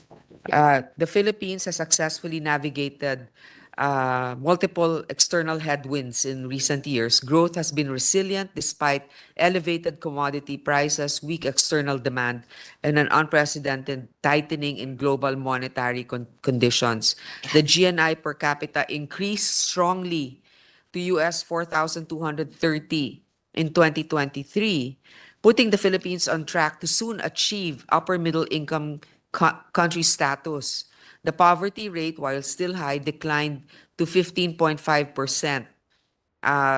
following a sharp increase in inflation in 2022. As in other countries, the country promptly adjusted the policy rate and embarked on a gradual fiscal consolidation to bring down debt, with macroeconomic policies well calibrated to achieve a soft landing in the near term. Expanding the economy's growth potential will be pivotal for the medium term outlook. So, as mentioned also by, well, as relayed to me by the Secretary of Finance, it's also important that while we're trying to bring down debt, our focus should be expanding the economy's growth. So that's also in investing in our economy. Yun nga ang sinasabi na aside from education, infrastructure is crucial. And by doing that, we need to really invest, bring out money to fund these projects. Kasi kung lumiliit nga yung utang mo, pero yung growth mo bumabagal, yung growth to GDP mo, yung debt to GDP mo, bababa, pero yung growth mo, hindi naman, hindi umuunlad ang ating mga kababayan kung ang tinitignan lang natin, bayaran natin kaagad itong utang. Kaya nga yung gradual strategy at yung sinasabi nga ng ating kasama dito na dapat nga yung ating paggastos ay naayon sa tamang mga bagay lamang. Salamat, good sponsor. So sa kabila nung analysis ng IMF team na yon nung December 2023, nasa tingin ko nga ay hindi derogatory eh. At in fact, kumbaga, in a way na predict na ng 2024 fiscal risk statement ng DBCC, ito pong babanggitin ko daw po yata ang kulang pa sa ating MTFF. Hindi nakasulat ang operational plan. Kaya ako kinukulit kanina yung action plans. Hindi nakasulat ang operational plan na susundan ng ating economic managers para lumiit ang MOE at para lumaki ang budget para sa flagship projects nang hindi pinapalobo ang utang natin. Bukas po ba? Yes, Mr. President? Sorry, Mr. President. Yes. I get your point. You want it in bullet points. Ano talaga yung operational, ano. Pero actually, itong ganitong kakapal na budget, yun yung action plan natin, di ba? Kasi doon natin nakikita saan ginagasta ang pera ng ating saan mga proyekto na pupunta. So, makikita natin na based on the priorities, number one, education, may pinakamataas na nakalaan dyan. Nakita natin human development ang ating priority. And then, yung next, I believe, is DPWH, yung infrastructure. Nakita rin natin na infrastruktura, pero trabaho rin. Dahil nakapagbibigay yan ng trabaho sa ating mga kababayan. Nakita rin natin na patuloy ang pagtaas din ng budget halimbawa sa Department of Health, so kalusugan. So yun yung yun yung operational. Doon na pupunta, yun ang prioridad at operations nung ating pamahalaan. Salamat, good sponsor. Siguro yung hinahanap ko ay yung diin particular dun sa MOOE. Kasi ang follow-up question ko sana ay bukas po ba ang ating chairperson na subukan natin gawing parte ng General Appropriations Act ang mga plano para halimbawa ay limitahan ang MOOE? Yun naman, lahat naman po yan, pagka napagdebatihan na natin dito sa plenaryo, pwede namang i-propose rin ng ating buting kasama sapagkat kung may mga Oo. Kasi halimbawa, may kanya-kanyang MOOE ang iba't ibang departamento. So pwede natin masabi na kung sa departamentong ito na naka-lodge halimbawa sa Office of the Secretary, hindi naman kailangan na ganyang kalaki, edi bawasan. Oo, bawasan. Hindi naman nakasulat pa ito sa bato ngayon dahil pinagdedebatihan pa natin Salamat, good sponsor. And in particular po, bukas po ba ang chairperson natin na hikayatin sa pamamagitan ng batas ng General Appropriations Act na ituloy na ng mga ahensya ang devolution transition plans para ang mga local governments ang maghanda ng mas sumalo sa mga MOOE at capital expenditures na kalista naman na sa local government code, Mr. President. Alam mo, Mr. President, dahil nga dito sa national tax allotment ay napupunuan na ng national government yung talagang dapat mapunta sa mga local government, ng national government, ang dapat mapunta doon sa mga local government. Pero ang katotohanan nito, sa pag-iikot natin, hindi naman talaga pantay lahat ng mga LGU. 'Di ba? May mga LGU na talagang kulang sa pondo, kaya mismo ang ating Pangulong nagsabi na magbibigay din ng additional support dito sa mga ibang LGU na nangangailangan. Yung ibang mga namumuno ng mga LGU nagsasabi minsan na wag muna i-devolve lahat dahil hindi nila kaya i-absorb. Halimbawa, yung ibang mga support sa health. Malaki pa rin ang ambag dyan ng national government. So, pag sinabi natin, ibigay lahat sa LGU, yung appropriations na napupunta sa kanila ay ibinibigay naman talaga. In fact, merong 60 billion new appropriations. New lang ito hindi na ibinibigay na parte dito sa national budget. Pero pag sinasabi mo na kung sinasabi mo yung pera na dapat mapunta sa kanila, napupunta na. Mapupunta na talaga sa kanila yung parte nila at meron pang additional support ang gobyerno. Pero kung ang ibig mong sabihin ay yung operation, gustuhin man natin na yung operation ay 100% na i-devolve sa kanila, yung iba ay nangangapa pa kasi kakaumpisa pa lang itong ruling ng Mandanas Garcia, I believe like 2019 ba? Tapos 2022 yung umpisa ng pagbigay ng obligasyon ng national government sa kanila. Salamat, good sponsor. Pero actually, yung tanong ko po ay the step before yung pag-release ng pondo sa kanila, yung ituloy na nila yung DTPs, yung devolution transition plans, Mr. President. Si Presidente to review nakasuspend yung EO 17. Ano ba yung EO ng devolution? 138 nakasuspend. Kasi para maging handa po silang i-absorb yung mandates sa implementation na kumpletuhin na nila at simulang ipatupad yung mga Okay. devolution transition plans. Sinuspend muna yung EO 138. Ito yung transition plan ng Mandanas Garcia. Yun nga, devolution para dun sa local government units. Pinapa-review ito. Kasi nga, yun nga, yung iba, kaya na nila. Katulad niyan, yung siguro, kayang-kaya na ng ating kasama na maipaabot sa kanilang mga kababayan lahat ng pangangailangan na obligasyon na ibigay ng local government sa kanila. Pero yung iba hindi kaya. So, kailangan tignan, lalong-lalo na yung mga ibang munisipalidad na napakaliliit. Yun na nga po, Mr. President, good sponsor, suspended yung executive order. Kailan po matatapos yung review? Kasi po, pag natuloy na yung pagsasagawa ng mga DTPs, natuloy na yung aktual na devolution, yung NG, LGU, cost-sharing, co-financing ay bahagi din ng devolution transition plans naman na iyon. Actually, Mr. President, yung era nila from 2019 until 2025, halos pareho lang. So for the LGU is actually the last to recover from the pandemic, and I believe so kasi ang dami rin mga negosyo ang hindi na nakasurvive dun sa mga lugar, and yung sa kanila pagka naparalisa ang isang sektor, mas malaki ang impact kasi mas maliit nga yung pinagkukuhanan ng income. So that's why the president has to review it again to make sure that it's responsive given the factors that we were faced in the past years. Kailan po matatapos yung review ni Presidente? Good Tawagan ko sponsor? siya. Tapos na po, nagawa And na that, NEDA. hindi tapos na, nagawa na ng NEDA. Executive order. Sinusulat na lang yung executive order. Para in the interest of time, may we submit to you the Yes, recommendation of please, and NEDA? thank you, good chair. Nire-recommenda naman siguro ng NEDA na ituloy na yung DTP at yung devolution, Madam Chair. Yes. So pwede po ba yung humabol sa ating pagfa-finalize ng GAA 2025? Makikita niyo yung recommendation. Ngayon, with regards to the president, syempre hindi naman pa dalos-dalos titingnan din.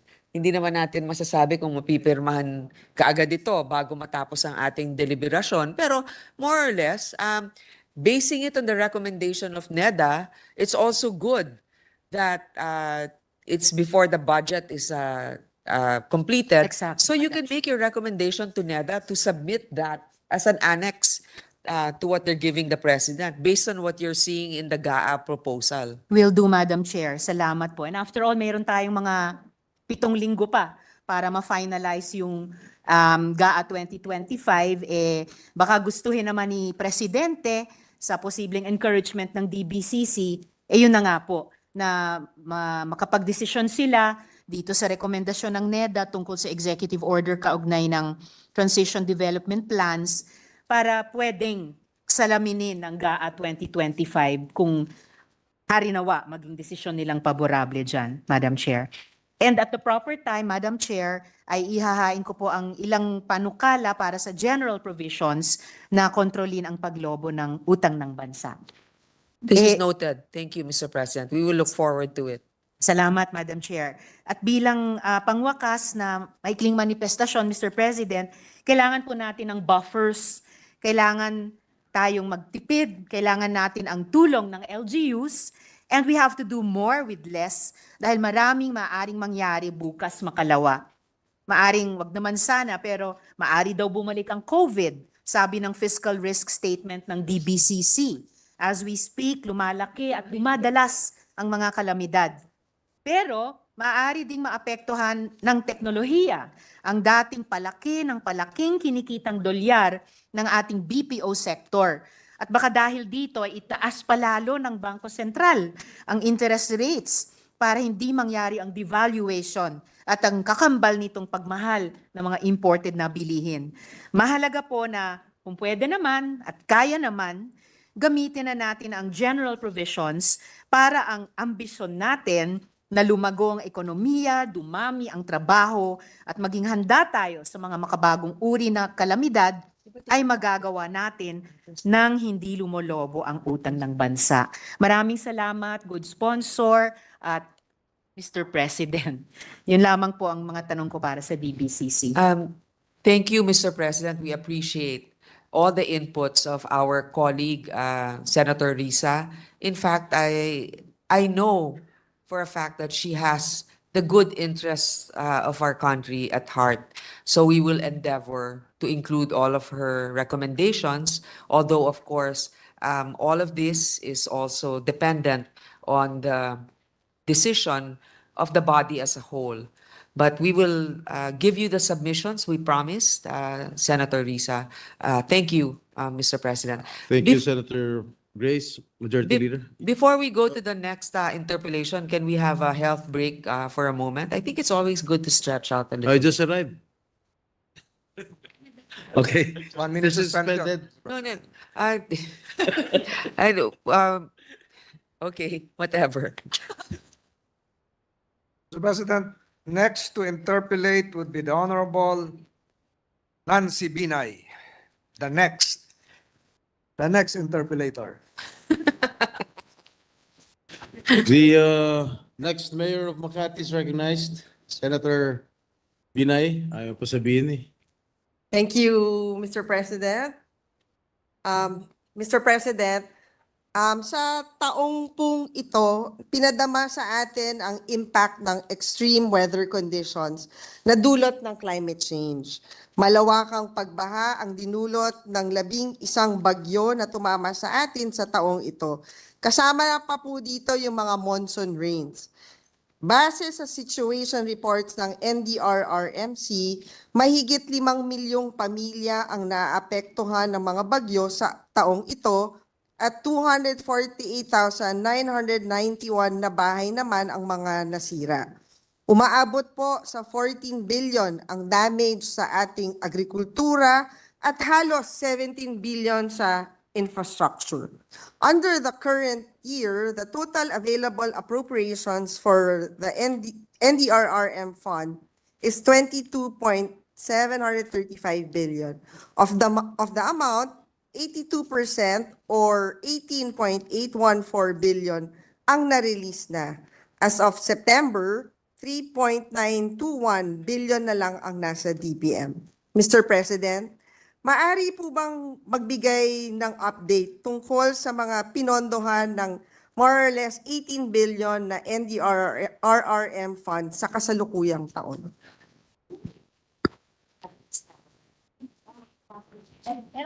Can we have a minute suspension while we get the pertinent figures? Session suspended for a minute. Mr. President, pwede natin isa-isahin, pero pwede din tayo magbigay ng examples, tapos may we submit the rest for the perusal of our next mayor in Makati. Yes, Mr. President. Sa DSWD, to cover the replenishment of fiscal year 2024 quick response, nasa 875 million. Tapos, so merong replenishment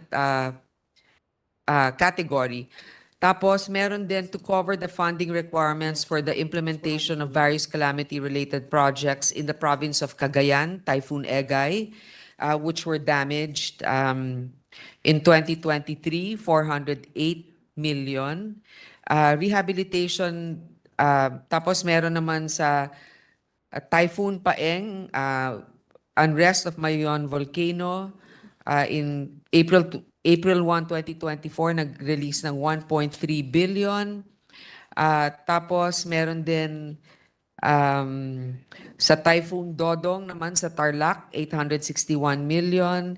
I'm just picking certain areas. Oriental Mindoro, affected by low pressure area, 458 million, and so on and so forth. This is actually, Mr. President, about 19 pages long. So may we submit, or if there's a particular area that our colleague from Makati would like to verify, we can do that too. Mr. President, okay po na bigyan na lang po tayo ng kopya. But Mr. President, lumalabas po na meron pa pala tayong ginagastusan during the previous years under this fund. 2 years 2 years prior kasi prior. yung continuing appropriations rin Yeah. So, do you have a data for this year's calamity lang? for this year Magkano alone. yung nagamit out of the 18 billion? And siguro, Mr. President, baka meron kayong updated amount? Kasi ito as of September. Meron na ho ba kayo as of October? And what is the amount as of October? Actually, Mr. President, mahirap lang himay-himayin ngayon, no? Kasi magkakasama lahat dun sa figure na 18 billion. But we can submit that or we can go to the next questions if Or- there is. Kahit a percentage lang siguro out of the 18 billion, how much has been spent? May we ask for a minute suspension, Mr. President? Session suspended for a minute. Mr. President,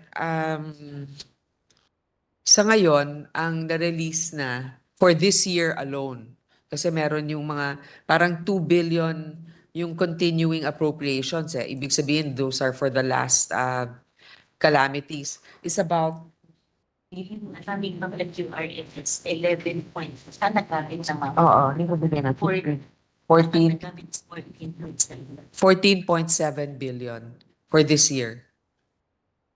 So, Mr. President, yung 14 billion po for this year's calamity or For this year's calamity, kasi yung dun sa nabanggit initially 18 billion ba yon? 18 billion, no? Yes. So sa 18 billion, parang around 2 billion is continuing appropriation. Yes. So we're assuming that's from past years' calamities. Pero yung 15 billion, yun yung for this year lang. Na the quick response. So nagastos dun sa 18 billion, 15 billion for this year. 14 billion for 15 billion, 15 billion for for this year. So for Christine and Leon, yung bagong bagyo, meron na ho bang nakuha from this fund? Yes, pero kayo QR. Anong Q? Quick response ka. Meron nang nakuha, pero puro QRF or Quick Response Fund. And So, I guess augmentation ho to sa QRF. Magkano ho yung naging augmentation? And siguro, Mr. President, magkano ho ba yung QRF fund for next year? mga 2 billion. 1 billion. Ito includes Around 3 billion, Mr. President, kasi 2 billion coming from DSWD, kasi nga yun yung agarang Yes. pagtulong, at about 1 billion from DPWH for the immediate Yeah. repairs of roads and bridges. Okay. So out of the 15 billion, how much was for QRF? Lahat, yung 15 billion, lahat yun quick response. So, mga 11 billion ang galing dun sa replenishment nung... Okay. So, Mr. President, wala ho tayong for yung recovery portion. Kasi 'di ba meron naman talaga mga programa na hindi kumbaga kailangan ng quick response fund but more of a long-term solution dun sa problema. For example, yung pagbaha or yung mga nasirang Wala pa yung kalsada or tulay. Hindi naman ho ata kinukuha sa QRF. OCD. Subsigurations. Okay, yung long-term rehabilitation, for example, yung na-quote ko nga na 2 billion for past calamities, yun pa lang muna. Para sa taon na to, yung long-term rehabilitation, dadaan pa sa OCD or Office of Civil Defense. So makikita pa natin yun reflected dun sa continuing siguro for the coming years. Kung may continuing funds for that. But siguro, Mr. President, based on experience, lagi ho bang kulang itong NDRRM fund? Kasi for Diba ang program? for the past years, lagi ho ang nasa NEP ay 31 billion, pero binababa ho, pagdating sa General Appropriations Bill, nagiging 21.5 billion na lamang siya. And Halos 5 years na po na napako siya sa 20 billion. Siguro, Sa gaalang.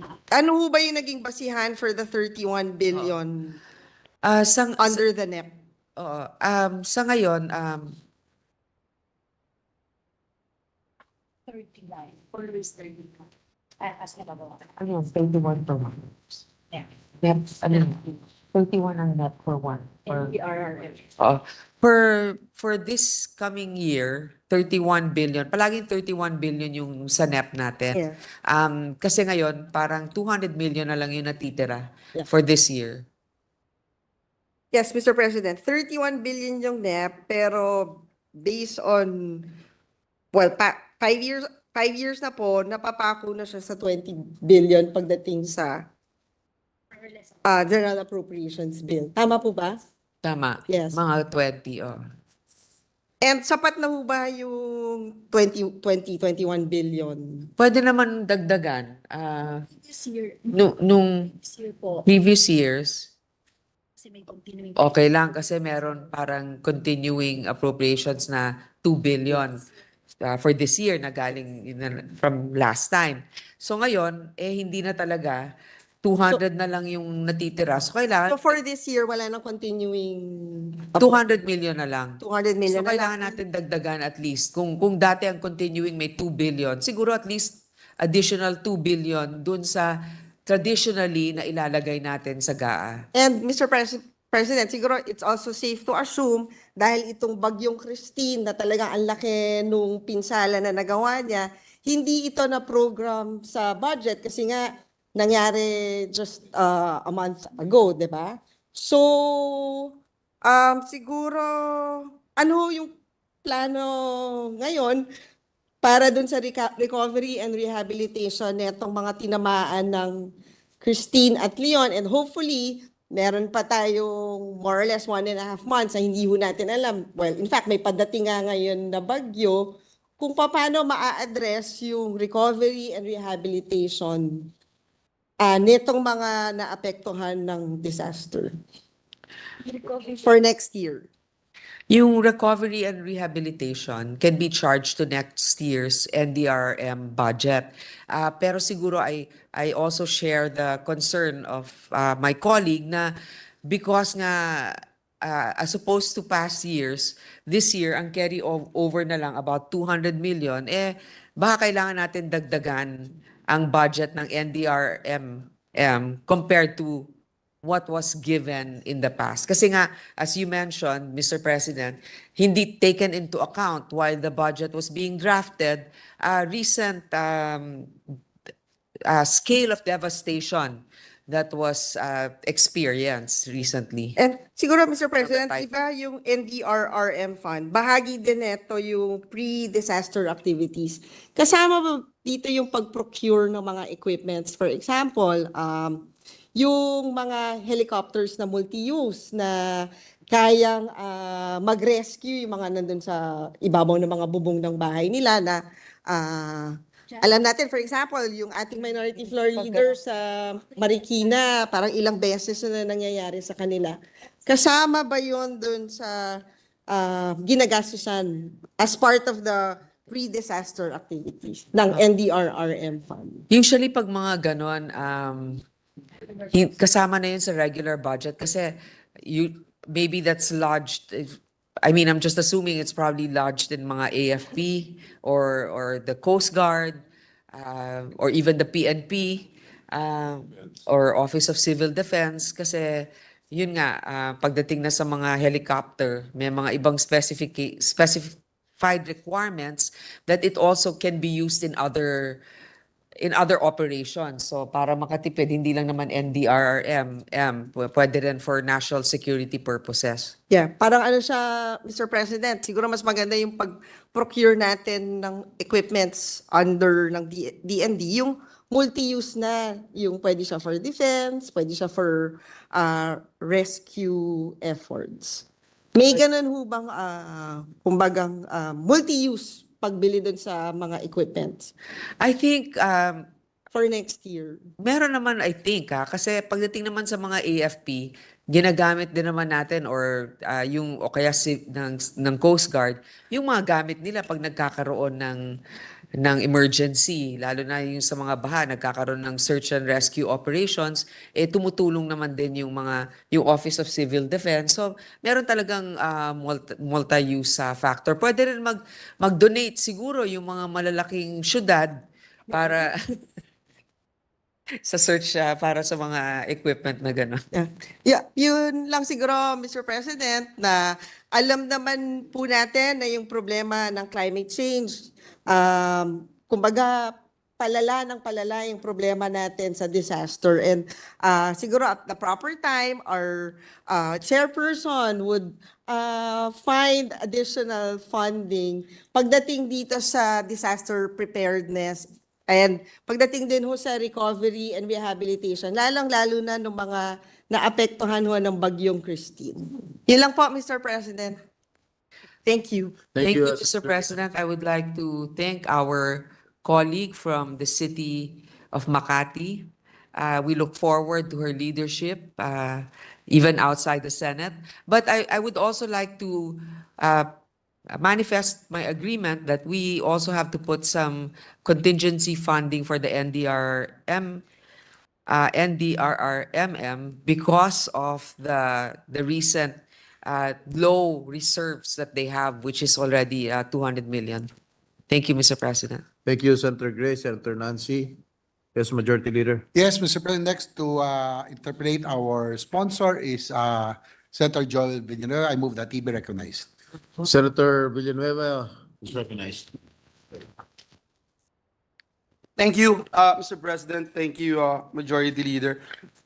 Some of my questions were already raised, and so I would be doing my best to expedite the deliberation of the budget. And let me put into the records that this representation had been very supportive since time immemorial of the national budget.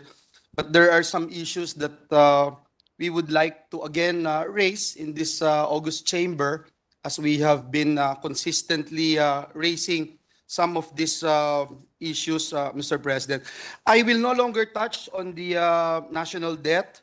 I will start by asking one of the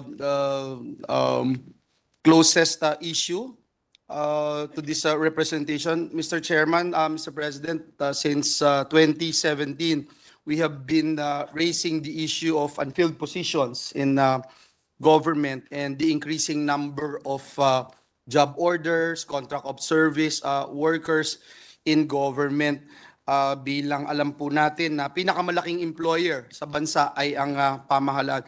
Mr. President, may I just put into the records that according to the 2025 staffing summary, the total number of permanent positions for fiscal year 2025 is 2,017,380, of which 1,848,648, or 91.6% positions are filled, and 168,732 items, or 8.4% from the total number of positions available, are unfilled.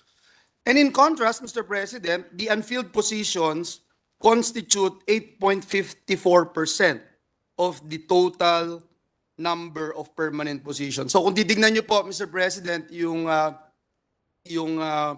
the past 5 years, na kung saan ay yung mga unfilled positions ay napifill upan ng pamahalaan, ito hong nakaraang taon, 0.1% lang.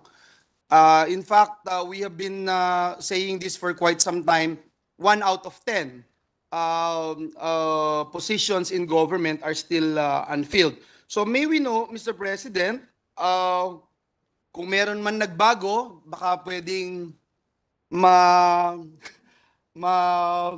ma-update po ang representasyon na ito at makita naman ho natin kasi kung 0.1% lang yung nangyari sa issue ng unfilled position, parang nabaliwala naman ho yata na since 2017 nire-raise natin ito. And I think the good chairperson of the Senate Committee on Finance would attest to this representation's advocacy in raising and pointing this out with the workers in government, Mr. President. Thank you.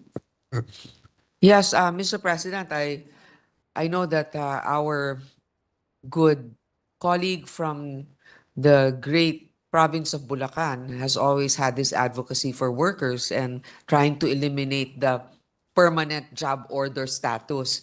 I know that the requirements really, there has been executive orders that you cannot, there are certain criterias. You can hire for seasonal employment. For example, let's say when you're building roads, you need more workers. You can also hire for specific expertise for consultants. But in other concerns, um, in the general provisions of the guide stipulates that the heads of department and bureau offices and instrumentalities under executive branch shall adopt an institutional strengthening measures to enhance the productivity and improve service of delivery. So um, agencies are also encouraged to appoint the respective qualified um, COS and JO workers to the vacant positions of the agency. The hiring of contractual positions shall be subject to the CSC rules and regulations. Currently, the DBM is preparing a draft circular calling for the submission of roadmaps, action plans by the different departments, agencies with regards to their respective positions that have been unfilled in the past 5 years.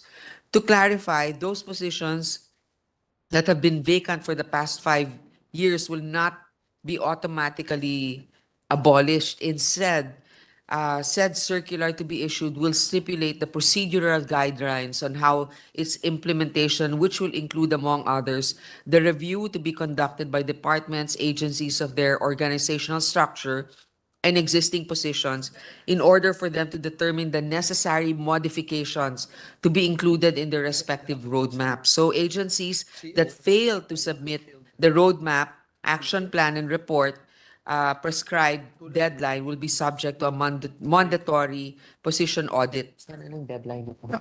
Yes, Mr. President, distinguished colleague, and I appreciate the answers given to us by our chairperson of the Senate Committee on Finance.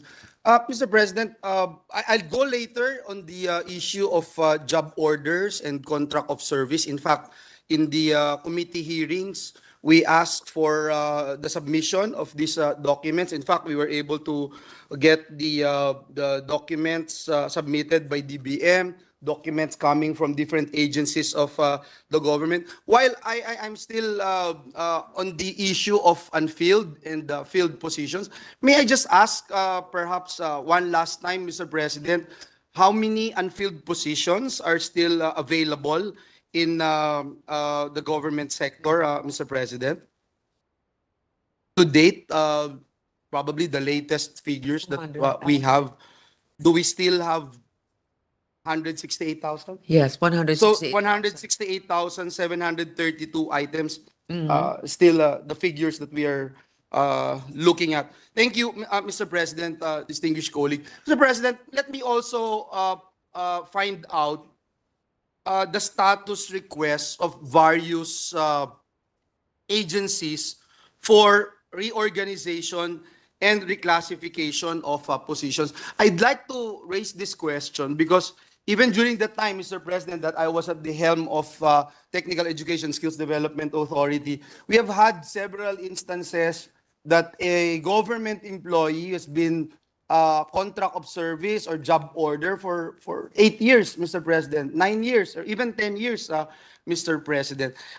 We asked the different agencies of the government, and later on I would show a slide that talks about as to how many job orders and the contract of service we have, Mr. President. Perhaps we can show the data right now because looking at the figures, Mr. President, distinguished colleague, it has been perennially increasing, Mr. President.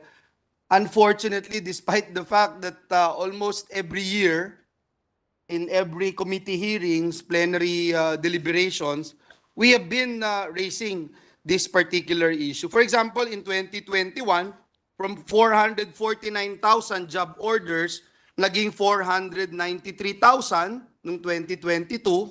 Noong 2023, naging 586,551. At ngayon pong taon, lumobo na po ng 676,893. Now, if you look at the contract of service, ganun din po, Mr. President. From 132,000 in 2021 to 148,000 the year after, 2023, 246,000. And ngayon nga po, 262,878. Mr. President, the records will bail me out. When I started this advocacy, Mr. President, it was only 500,000 total number of job orders and contract of service. Now it's 939,771. In this very august chamber, in this Senate, Mr. President, we passed the ending endo bill, and we still have Senator Recto, now our Secretary of the Department of Finance. We worked double time in passing this ending endo bill. And unfortunately, this representation who principally authored and sponsored the measure just found out in ABS-CBN ticker that it was vetoed by the President, Mr. President. And every time we talk about ending endo in the private sector, the private companies would always tell us that the number one violator of endo or yung ending contract is the national government. So how can we encourage the private sector to follow suit if you're looking at the numbers and numbers don't lie? Again, from 653,000 in 2020, lumobo na po ito to 939,771. So again, Your Honor, Mr. President, my question is, what is now the status of the request of various agencies for reorganization and reclassification of positions? Because I'm fully aware, Mr. President, even during my time, Mr. President, yung item po for a lawyer in TESDA is not anymore commensurate to a lawyer who would actually apply for that particular position. So we're aware of that, Mr. President, and I'm just here to help out the different agencies of the government and to at least, Mr. President, again, I sound like a broken record, do something about this worsening problem of endo in the government sector. Thank you. Mr. President, I share the concern of our colleague from Bulacan. In fact, the LGUs have the highest number of job order workers. Now, a lot of it kasi, also political consideration. I mean, this is the truth. You want to give people jobs, but then they don't fulfill the plantilla requirement, and also maybe the local government does not have that much in reserves to be able to guarantee all their benefits. So they're given, in short, gumagawa sila na siguro sariling tupad program nila. Okay? So they're all listed as job orders. Number two, you are correct, Mr. President, that the requirements also are so difficult to fulfill. For the very high qualification expectation, sometimes the line item or the salary is not commensurate. So the right sizing bill will really help so that it will also prompt us to evaluate all of these plantilla requirements that we are sending out. And also, remember, with the Build Better More project, we are also hiring more seasonal workers and more short-term project workers. And it could have added also to the data.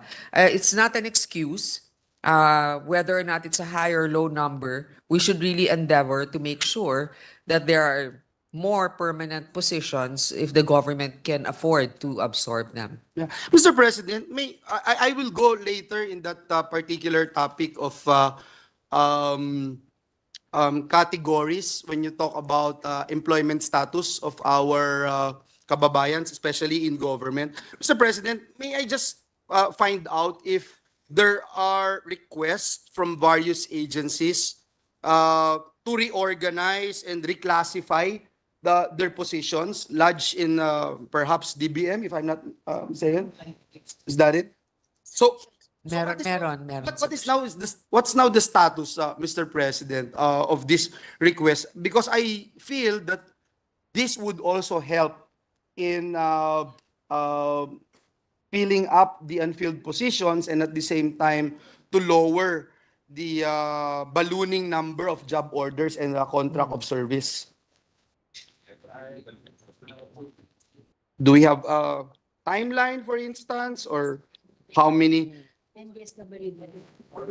Mr. President, it depends on the department. Those that have submitted so far and were approved by the DBM is DSWD.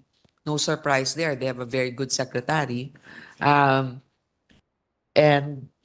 DTI and DPWH. I'm glad that DTI, DPWH, and DSWD were mentioned, Mr. President, because I would agree with the statements made by our distinguished chairperson of the Senate Committee on Finance. Ang talagang mas malaking portion ng job order at contract of service ay nandun sa mga local government units. But if you look at the national government status, Mr. President, of its workers, if we can show this slide, the number of job orders and contract of service workers versus number of career or non-career personnel, makikita nyo po dito yung sa DPWH, ngayon po may 41,227 na job order at contract of service. Sa Department of Agriculture, meron pong 5,407.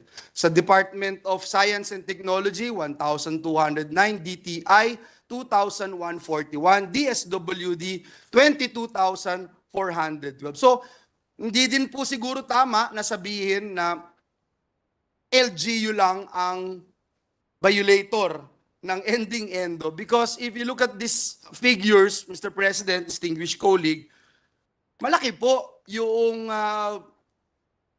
numero ng ating mga kababayan na nabigyan ng trabaho, and some of them unfortunately have been in the different agencies and departments of this government na hanggang ngayon job order at contract of service. That's why we wanted to find out, Mr. President, for instance, in the DPWH, tanungin natin, sino ba yung mga JOs and the contract of service? Sasabihin po, yung mga gumagawa ng roads, yung gumagawa ng bridges, naghahalo ng semento, etc. Eh di ho ba, Mr. President, and I wanted to ask this question, policy naman ng gobyerno na mag-hire on a regular basis dahil ang DPWH, expected naman po sila talaga na gumawa ng roads, mag-maintain ng roads and bridges. Hindi po ba, Mr. President?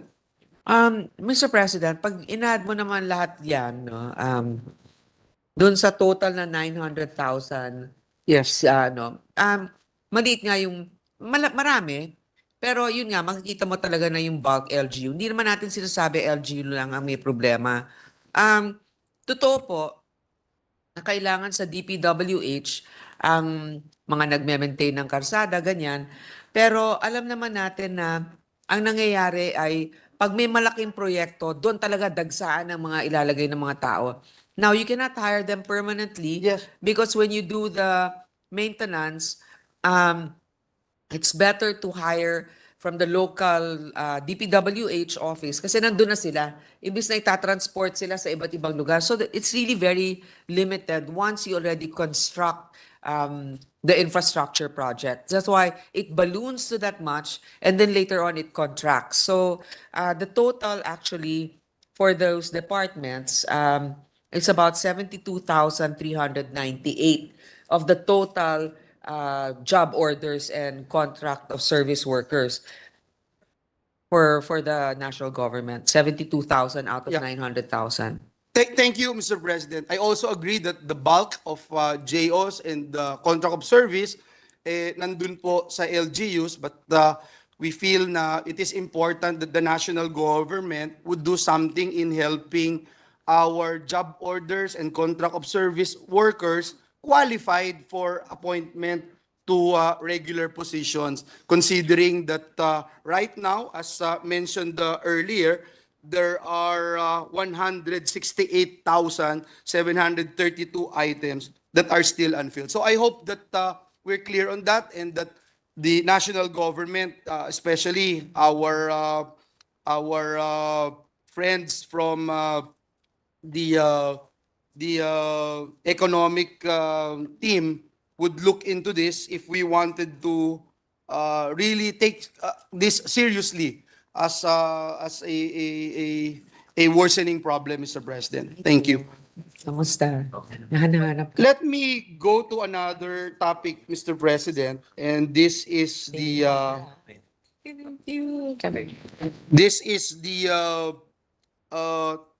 issue on labor force survey and general labor market governance. Mr. President, I commend the administration for getting a very good figure. Itong huling lumabas na unemployment rate po natin na 3.7%. So right now, there are only 1.89 million Filipinos who are unemployed, according to the report. 3.7% from 4.5% in September of 2023 and August 2024, which is a 4%, no? 3.7% na lang po ang unemployment natin. 49.9 million Filipinos are employed. Ngunit gusto ko lang pong pagtuunan ng pansin kung ito po ay masasabi natin na For the flooding control, and that's in Marikina, 57 billion. 57 billion, itong sa Marikina, and Cavite, 30 billion.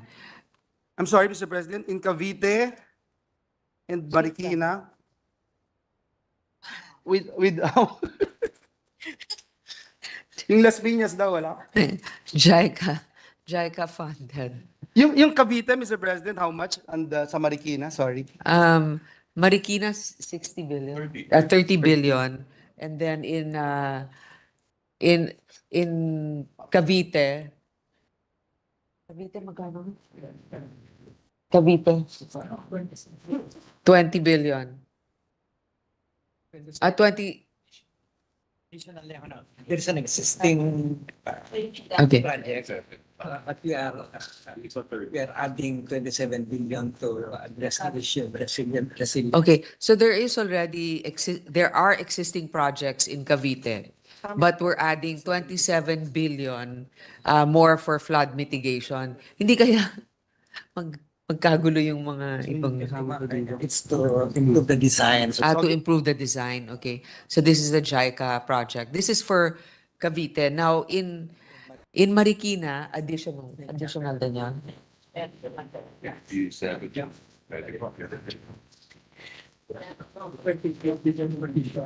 25 billion additional. Mr. President, 25 billion additional sa Marikina. I'm willing to wait for the total number of projects that have been approved recently, plus the figures. I'm more than willing to wait for it, Mr. President.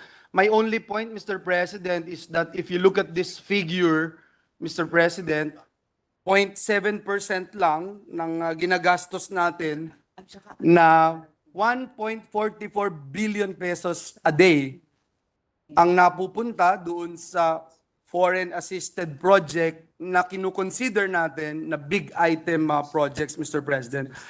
Mr. President, let me go to another issue on multipurpose water infrastructure. As I mentioned a while ago, the DPWH has 74 infrastructure flagship projects according to the NEDA. Yun po yung ni-report sa atin. Actually, Mr. President, just a correction, it's 186 flagship projects. 186. No, but these are water infrastructure. Water Yung sa structures, okay, 74. Opo. 74. And 13 of these 13 lang yung sa water resources projects, if I'm not mistaken, and have indications that they are used for flood control and mitigation. If I'm correct, Mr. President, please correct me if I'm wrong. That's correct, right? 13 of these are tagged as water resources. Karamihan po sa mga ito, Mr. President, may connection sa flood mitigation o flood control. May we know, Mr. President, alin sa mga proyektong ito ang may iba pang gamit kagaya po ng irigasyon, kuryente, industrial at iba pa, Mr. President, mula po dito sa 13 water resources projects? Power. Yeah.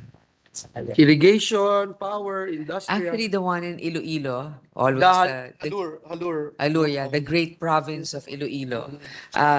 Multi-purpose po yan, yung dam nila. Nautusan po ako ng principal. Hingi daw lang po ako ng report at bigyan ko ng kopya ang bawat isa. So, if that Okay. is possible. Of course, Madam of Chair. course. So yun nga, yung example nga doon, yung dam doon, for irrigation, for power, di ba? So, at saka water supply for households.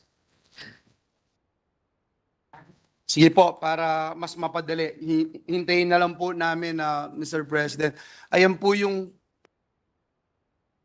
ang gusto ko sana nating malaman, Mr. President, from this list na 13, ilan po dito yung mayroong component ng may iba pang gamit gaya po ng irigasyon, kuryente, industrial at iba pa mula po dito sa 13 na ito.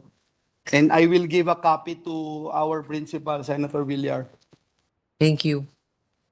Siguro yun na lang po yung ihintayin ko po, no, yung ilan dito sa mga proyekto yung may iba pa pong gamit.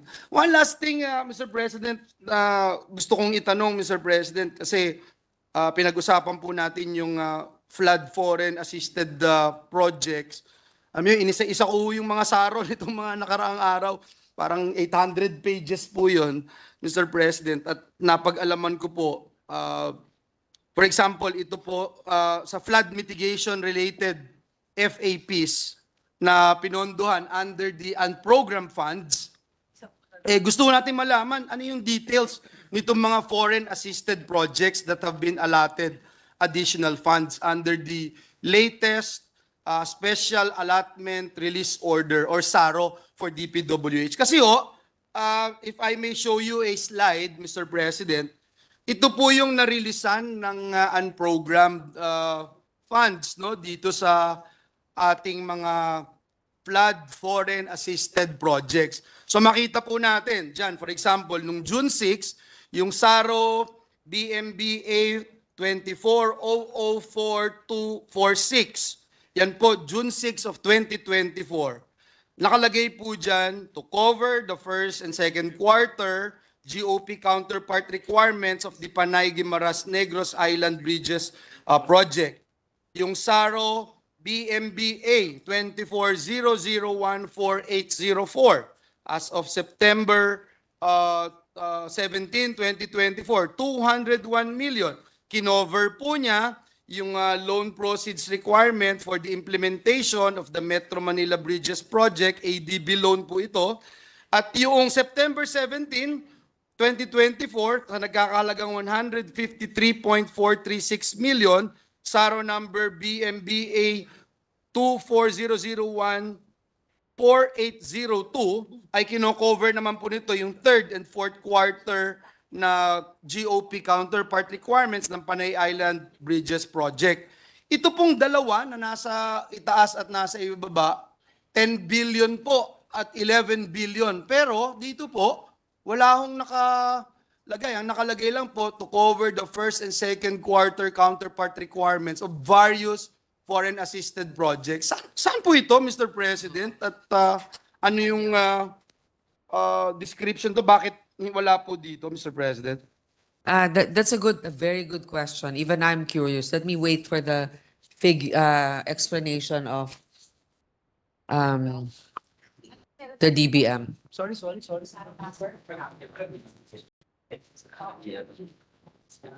Can we just submit that also to the here?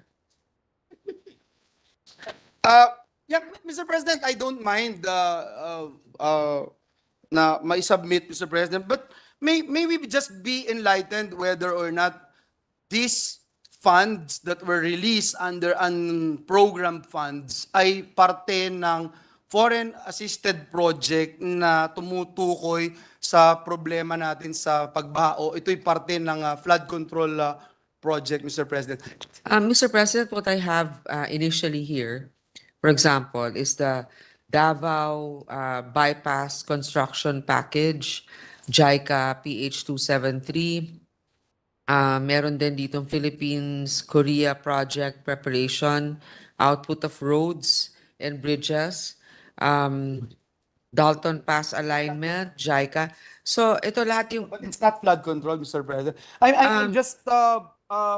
I just wanted to focus on may the flood floodway control bridges construction. because, Mr. President, the premise of this question lies on the fact that the flood control programs, the big ticket items, were placed under unprogrammed.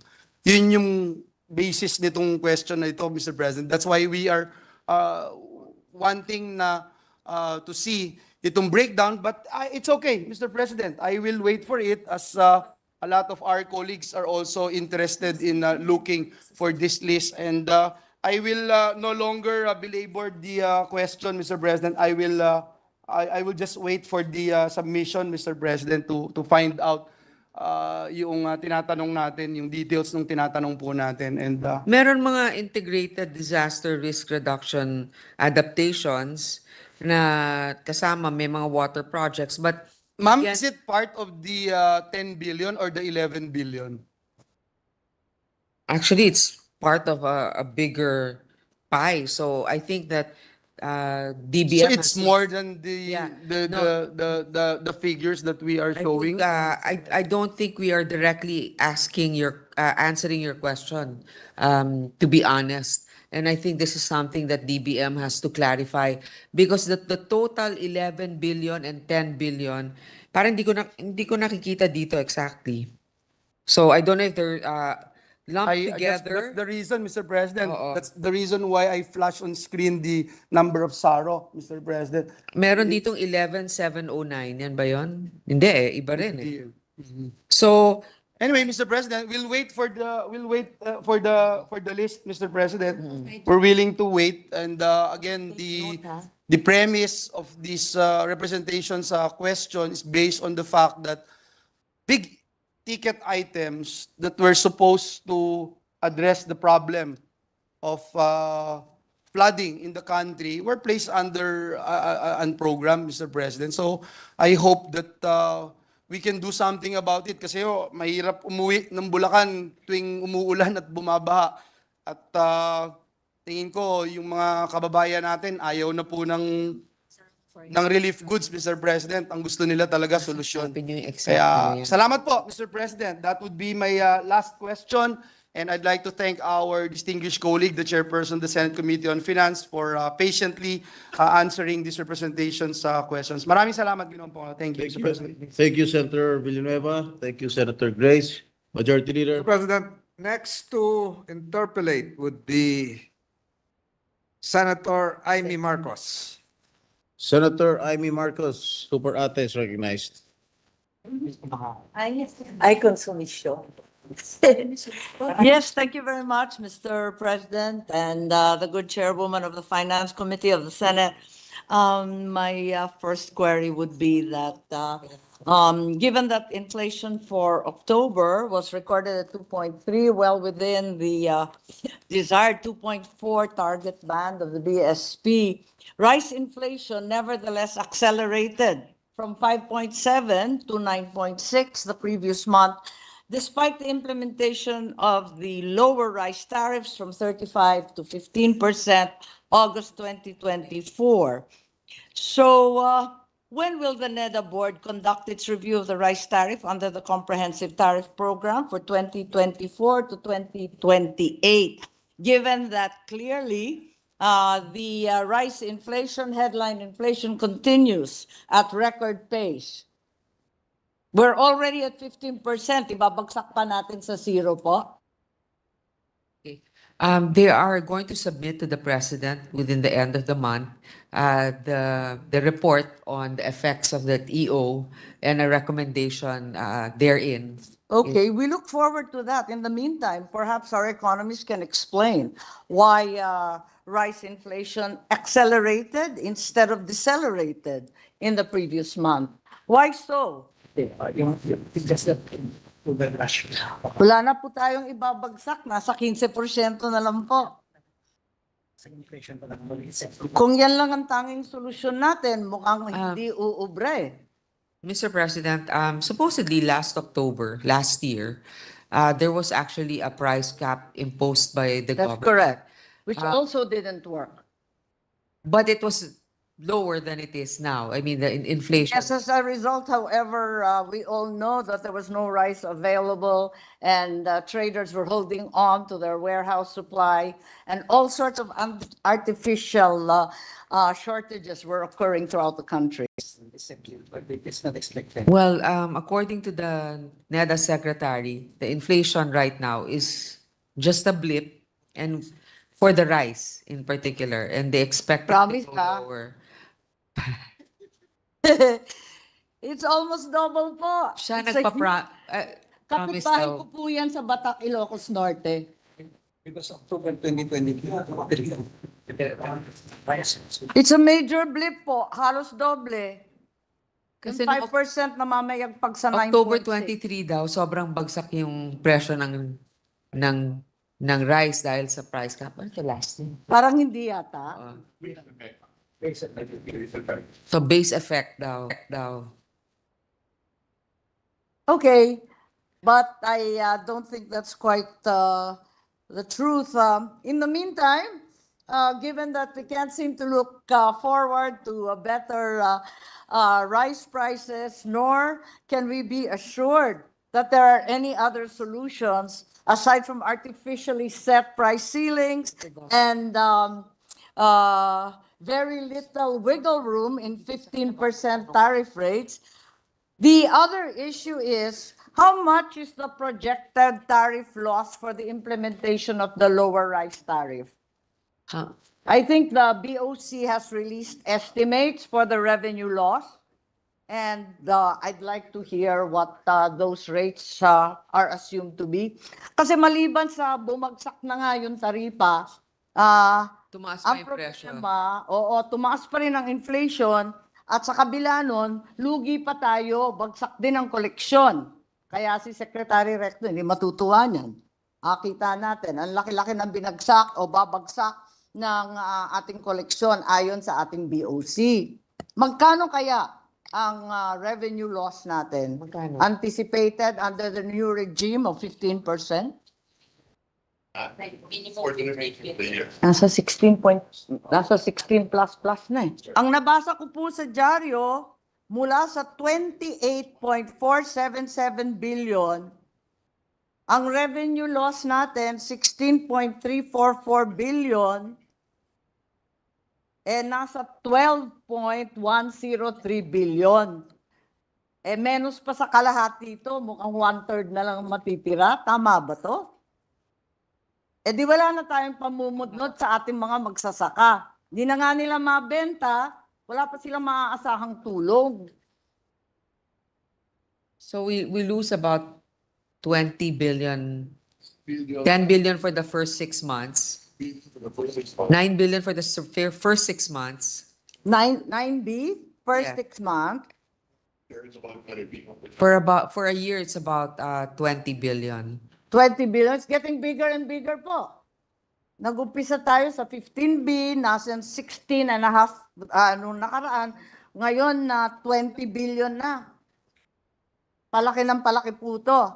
So, ang balita ko, nangako naman si Secretary Recto na ipapasok sa GAA at yung kakulangan, siya na ang magpupuno. Tama po ba? Saan kukunin yan? Kasi parang palipat-lipat lang tayo ng pera nito. So, is the consideration therefore, hindi umuubra yung rice tariff reduction. Pag tuloy-tuloy pa to at hindi bumabagsak ang presyo ng bigas, Ang ibig sabihin ba yung ating economic managers ay itataas na naman ang taripa sa 35% to cover the projected revenue loss? Kasi hindi naman pwedeng gaan ng gaay ang pupuno sa 20 billion na kulang.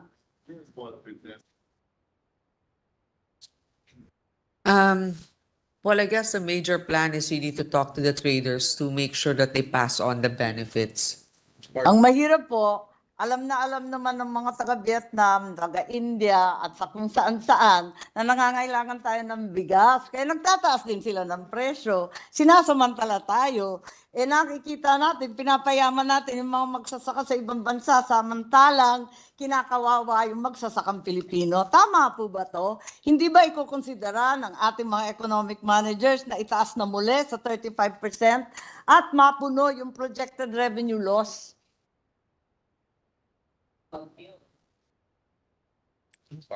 Part of the plan is also to encourage and to increase more production. Parang hindi naman realidad yan. Nakita naman natin sunod-sunod ng bagyo, hindi pa tapos yung alphabet po. Marami pang letra. At tigit sa lahat, nakita natin ang presyo ng abono, ang presyo ng krudo, nagsisitaasan, double whammy po. Palagay ko, kinakailangan siguro mag-isip tayo kung ano pa yung plano. Kasi itong mga planong to, itong artificial price ceilings, pagkatapos itong mga taripa na wala nang ibababa, parang hindi nagwo-work. Kailangan siguro mag-isip pa. So, yun lang yung tanong ko. Sana may magandang balita, pero wala pa akong naririnig. In the meantime, can we be updated on the computed cash balance of the National Treasury? Can you verify that we ended, in fact, the year 2023 with the balance of 787.1 billion? Tama ba yung aking numero?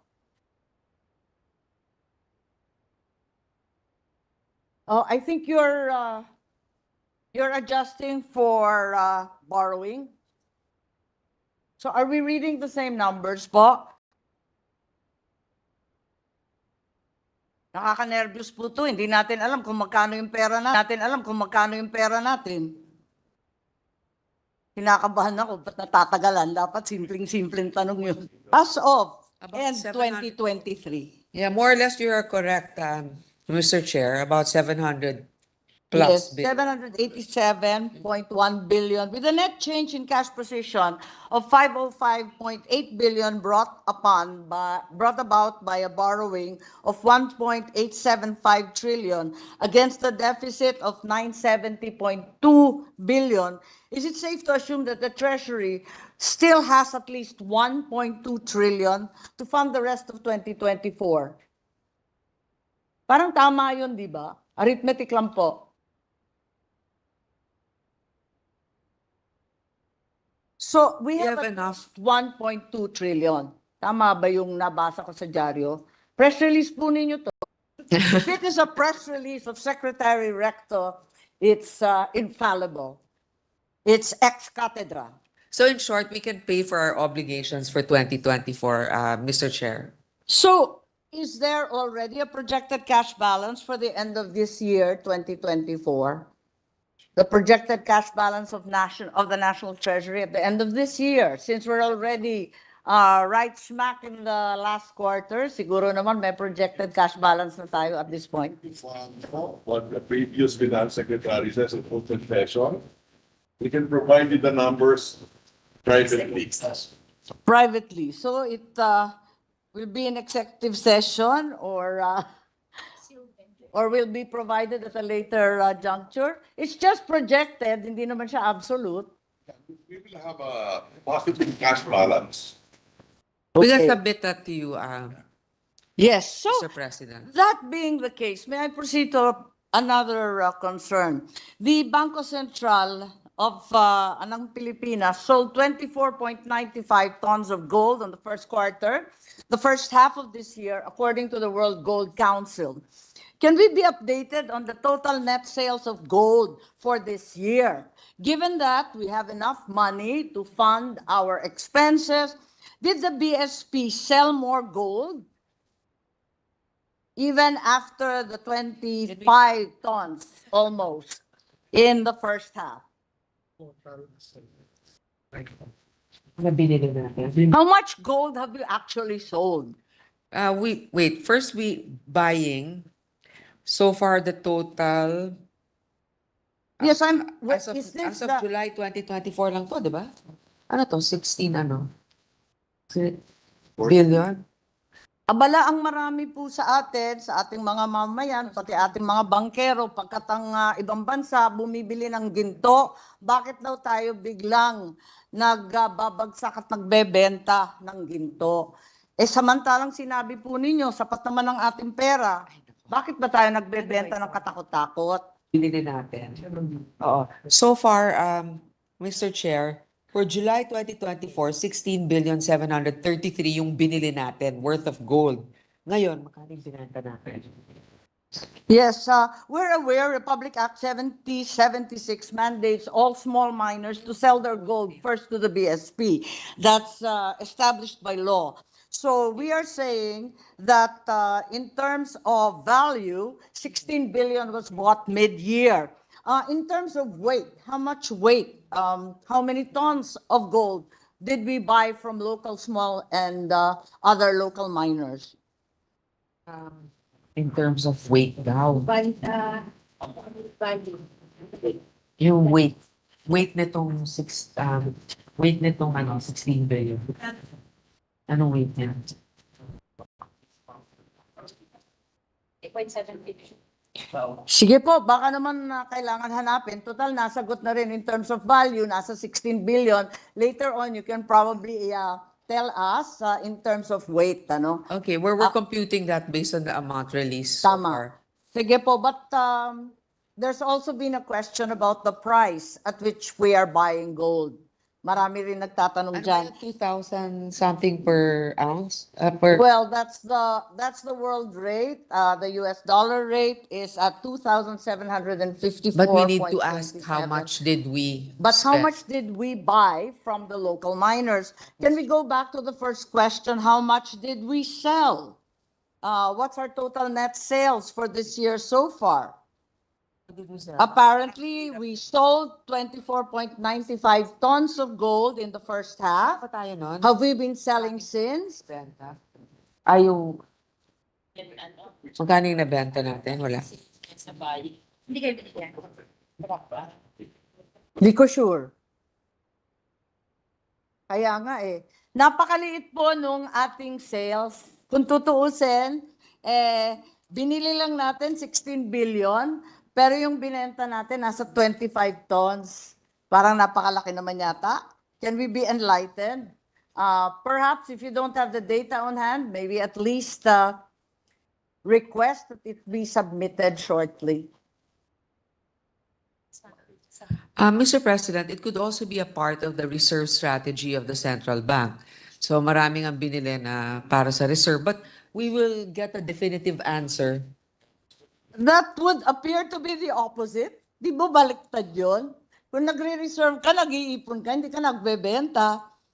Can we be enlightened on the rationale Para of the makakuha ng BSP? cash reserve. Selling Sa its binibenta old nila. holdings. Nagbebenta para sa cash reserve. Pero kasasabi lang, meron tayong 1.2 trillion to fund the rest of 2024. Iba naman even kasi, moving hindi to naman galing sa 2025. central bank yung funding natin for the GAA. Tama. So maybe it's just central bank. Because of that, the gross international reserves today is $112 billion, highest ever. And because of that, maybe one of the contributing factors is that our dollar reserve is 112 billion US dollars, which is the highest ever. Yes, but the question also arises, and it has been asked not only here in the Philippines but elsewhere, what's the overall effect of the sale of gold on our gross international reserves? Well- sa BSP, yung GIR natin, syempre babagsak din yan, ano? Tumaas actually. Our dollar reserves increased. The dollar reserves increased, pero yung overall, yung gross reserve, including everything we have. They are still in. 9% of our GIR is still in gold. Still in gold. Oo. So, yes, but this is quite a large amount. This is largest amount that we've heard in the past several years. Assuming that the gold was therefore converted to US dollars, where were the proceeds of the gold sales invested? Do we expect those assets to outperform gold, which has seen stunning prices this year?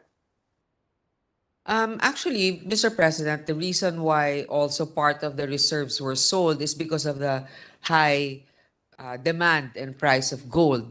Now, instead of holding on to it, when you also forecast that, or when you analyze that it's a high number or it's in demand, that's the time actually you also sell, but you keep a certain percentage for reserves. So the particulars of which all of your questions, Perhaps you Mr. can President, submit them at a will be certain. submitted. Okay. We also would like to know what's the average price of the total gold sales of BSP. Is it higher than the current price of gold at 2,754.27 per troy ounce, which I believe is a record amount. So I doubt that, in fact, we sold at this exceedingly high amount. So our GIR could arguably been higher if we held on to the gold instead of selling it from the beginning of the year onwards. Syempre, of course, we want to sell it when the price is high. Di ba, Mr. President? But Okay, it now, would have been wiser if we had held on to it kasi pataas ng pataas, hindi yeah, po. but that's also a risk you take, di ba? Parang you also try to see your appetite for risk, di ba? You see that maybe you already have a threshold of this much. Anyway, bumawi na tayo ng ganito. We can sell here, but let's also keep. Because in the future, we still have the 9%. We can still sell that eventually. I mean, while we are also garnering more reserves, yung 9% na yun, ang pwede naman pag all-time high pa rin ang gold. Pero I share again, as I mentioned to our other colleagues, I share also your curiosity, and I would like to know how much the central bank sells per ounce. Gold and when. So we can compare to the market price. Baka naman sabihin nilang impressive 2,700 per ounce. Yun pala, at the time they sold it, it was worth so much more or so much less. So please submit that to us. Yes. And where did you and put the also- proceeds Yes. of those? And perhaps also most AAA bonds of Senator. Most importantly, the rationale for doing so, given that so many countries are in fact in a mad rush to acquire gold. And here we are unloading our own gold. So it's a little peculiar. The timing seems to be different. I will admit, in fact, that everyone has a different investment strategy. But having said that, why are we so much against the crowd? In any case, we'll await your information and proceed to what several think tanks have advised, that a viable option would be to join the Philippines to join the BRICS alliance. Given that new members from ASEAN have already been designated as partner states. So I just wanted to hear what our economic manager's opinion is with regards to this. Is there a Philippine plan to apply following the lead of our neighbors? Not at the moment, Mr. President. At the moment, there's no proven or they don't see any benefit right now.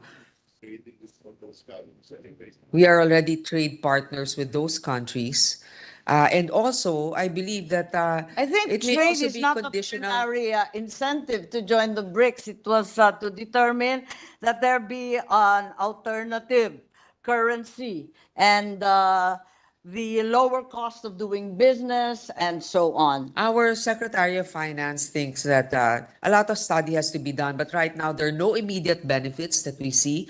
In fact, there are other trade relations that we need to operationalize. Right now, the preferred status in other European countries for our trade, our goods. Our FTA po with the European Union is almost dormant, with all due respect. That's why we need to be able to make sure that we revive it, if that's the right term for it, and But we want to revive. but what we want to revive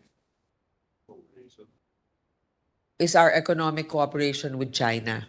Yes, my curiosity is simply, why did Indonesia, Malaysia, Thailand, and Vietnam already join as designated partner states?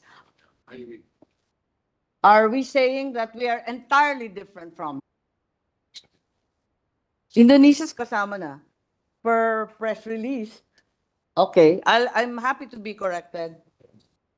But it was very, very clear on several media outlets that Anwar and the new Thai government and the new Vietnam head of state all determined to join the BRICS. So this is not in our horizon, therefore. Can we update it in any case on the status of the Philippine RMB trading community launched in 2018? Is there any volume in our transactions that are directly denominated in renminbi instead of using the US dollar as an intermediary? Has anything happened to the RMB clearinghouse? Just by way of information. None. So we have no yuan reserves at all. All our reserves are held in US dollars, is that correct? Are all our reserves in US dollar? So we only have US, yen, and euro. We have US, yen, and euro, and gold. Yes, is it possible to get a breakdown? Or are we not allowed to find that out? Maybe not today. Is it possible that we can be provided with a breakdown of the gross international reserves of the BSP by currency type? Given that the bulk of the GIR, as you said earlier, is in foreign investment. So it's clear that our GIR is still dominated or ruled by dollar-denominated assets and foreign exchange. That's correct. I mean, it's by way of information lang. Like the other requests, may we submit that at That's fine. when we Sure. come up with I was just data. curious, the few tourists coming from China, can they directly convert renminbi to Filipino pesos without US intermediary? I'm sure there are informed exchange. No, I'm curious since we already stated that the 2018 yuan clearinghouse that was established is non-existent or has very little money in it. What then happens when there are transactions with China? Private banks, di ba? Private banks, I believe that some of us who've had the time to go to Hong Kong's part of China, right? But that's Hong Kong dollars. You can get it from certain private institutions, banks, Yes. money changers. But Yes. the government itself is your question. Yes, I'm aware. What the question is, what is the volume of transactions with China directly denominated in renminbi instead of using the US dollars or as an intermediary currency? It's just curious, and tourists also, because there's great difficulty converting from one to the other. So And I you was lose wondering. sometimes in the process. Yes. You lose.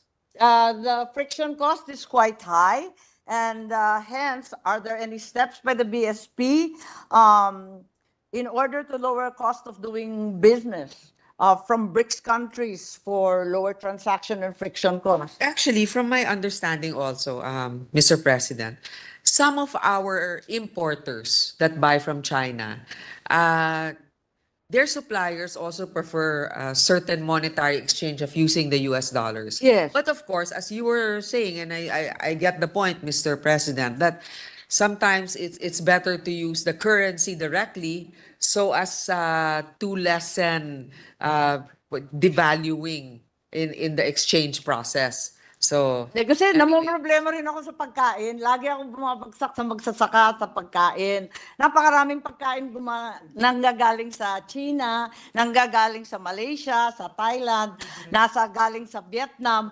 Lahat ng pagkain na yan na inaasahan natin at kinakailangan natin, talagang magiging mas mura dahil sa BRICS at dahil sa renminbi at sa iba't iba pang currency. Pero kung parati tayong umaasa at kino-convert natin lagi sa US dollars, talagang mahal ang bilihin natin. Hindi na bababa kailanman. Yun lang, yun lang. At saka parang sayang naman, nagtatag na tayo noong 2018 ng yuan clearinghouse, nagkaroon na tayo niyan, wala naman palang action doon. Yun lang. Dakilang Ilocana lang. At nais ko lang magkaroon ng mas murang presyo para sa ating bilihin. Thank you. No, I understand the concern of our colleague from the great province also of Ilocos, who is also doing the job now of the minority. Thank you. I think I'm doing the job of the Senate po, with all due respect. Okay, I mean, you are doing the job of the Senate, particularly the advocacies of the minority. It's not the advocacy of the minority. I, in fact, represent the rural constituency, and food and agriculture are primary concerns. Okay, then point taken. But I also know the end goal of the minority. I'm not a member of the minority. I voted for the Senate President. Yeah, no, that's why. No, I'm Thanks. just talking to the Mr. President. I'm talking to the minority leader, who I'm sure appreciates the discussion right now. So therefore, now that I've been assigned to the majority despite the minority, despite having voted alternately, I do think they need some help, given that there's only two of them at this point. Nevertheless, I will be grateful if we are provided with a breakdown of the gross international reserves of the BSP by currency type, as stated earlier, given that it's in foreign investments, and also earlier, as stated, some information on the buy and sale of gold. So, kung maibigay sa atin yan, malaking bagay, pati yung mga cash position na hinihingi natin dati. At yun lang po, kung mabigay din yung kopya, kasi may sinabi kanina si Secretary Balisacan tungkol sa ibibigay hinggil sa taripa na 15% na kung pwedeng i-share lang yon sa amin para makita namin kung saan tayo patungo. Sige. Maraming salamat po. Yun lang. Thank you, Mr. President. We will submit to the gentle lady from Ilocos all of her queries that we unfortunately are not, our resource persons weren't prepared to submit today. I just would like to remind our colleagues that we are only up to 6 o'clock in the evening because we have an activity at 6 o'clock. So, Majority Leader. President, I was informed by the following interpellators that they would be willing to proceed with their interpellation tomorrow. Namely, Senators Alan Peter Cayetano, the Majority Leader, and the current presiding officer. Yes. So, and the Minority Leader, of course. So, 1 minute suspension. 1 minute suspension. Hindi, inaway ko. Inaway ko na eh. Senator Alan Peter Cayetano is seeking the floor to proceed with his interpellation. And I was informed it will be for a limited period of time, Mr. President. Senator Alan Peter Cayetano is hereby Yung recognized. extension mo Pero these are all valid questions. Diba? Parang to harp on it. Obviously. Sir President, magandang Kulang hapon sa po, information Majority tungkol Leader, Minority Leader. Meron tayo. Would the graceful and brilliant chairperson of the Committee on Finance yield to a couple of questions? Yes, it is my pleasure, Mr. President. Two answer questions that can clarify for the great city of Taguig representative. Thank you very much. Actually, tatlong topic, but first and foremost, I'd like to welcome and thank the economic team for being here today and of course for their hard work. The three topics I'd like to bring up is yung ayuda and our eventual shift from ayuda to programs that are, how do we say, tied up or that will support micro and small, medium, and micro enterprise. The second topic is on what we feel is the best returns in terms of investment dun sa budget. And another topic, I don't think we'll finish in the next 15 minutes, and I think the minority leader and the minority will ask questions pa tomorrow. So let me start out that way, no, na apples to apples, what does the administration feel is the best return on every peso we spend? Is it infrastructure, education? I know it's hard to put one, but let's say what's the top three?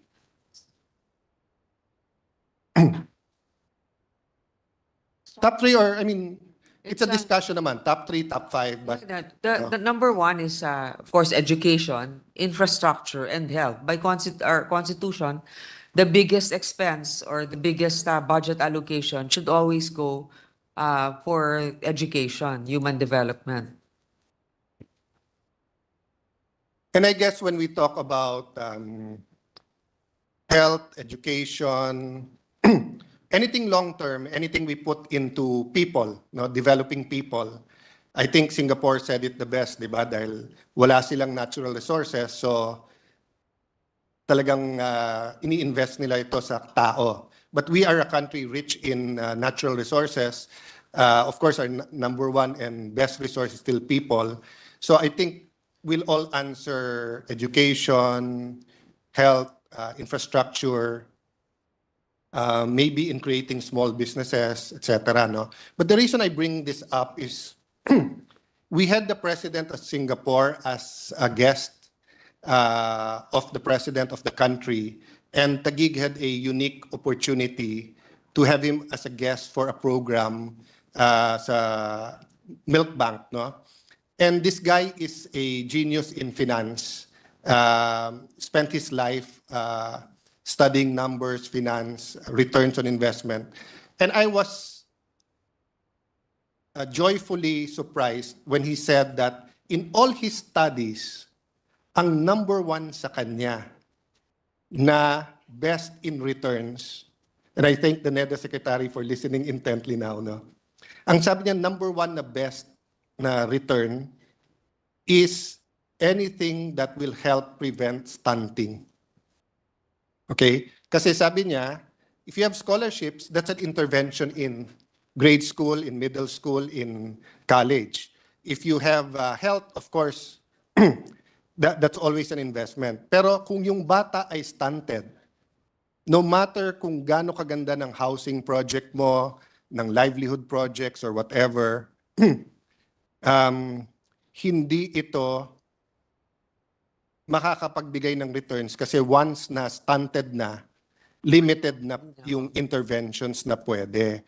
So I have a chart, and if you allow me, I'll continue tomorrow, but I'll just leave that as a hanging question.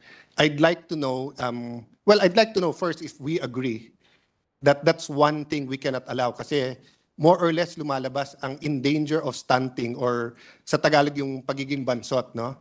And we're not only talking about yung physical na hindi na nag-grow, but we're also talking about mentally, emotionally, etc. So ibig sabihin, pati yung kanyang emotional, physical, mental development stunted na para mong tinigil na doon.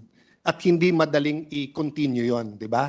Hindi katulad, for example, na in certain cases na malnourished, may intervention, mahihil yung bata o magiging well-nourished at makaka-recover. We're talking about stunting, and lumalabas, it's a scary number. parang more than 1/3 of Filipinos, or almost 1/3, 30-something%, is endangered of stunting. The good news is, it's still bad news, but the good news is it's concentrated in some areas. So we can actually have interventions in those areas. Kasi if it was like 30% or 30% all over the country, mahirap magkaroon ng programa all over the country. But if it's like 40% in one area, 25% in one area, 5% in one area, we can rely on the LGU dun sa 1 to 3, 5%. But the national government can come into the areas na 20%, 30%, 40% yung danger ng stunting. So the two questions, sorry mahaba yung intro, but first question is, do we agree no, na if not the highest, one of the highest na talagang return on investment is to prevent stunting? And then the hanging question, which let's discuss tomorrow, is what are the array of programs we're setting out to specifically target? I'm not talking about general programs of the 4Ps, etc. I mean, you can mention that, but the 4Ps has been there since panahon ni President Gloria Macapagal Arroyo. Of course, it was boosted up during Pinoy's time and until now, but the stunting numbers have not changed. So yes, it's a good intervention, but it's not a targeted intervention. No? Yes, Mr. President, I'm glad that Senator Cayetano Alan has brought this up because that's always been our advocacy. In fact, together with him and Senator Pia, they've supported this. That initially what we passed here is the National School-Based Feeding Program. Now, we realize that's not enough because a lot of these kids that get to elementary school are already stunted by the time they reach first grade. So we expanded it, the funding, to include daycare facilities. But then we also realized that actually more than these preschoolers, from the womb of the mother is when nutrition should begin, proper nutrition.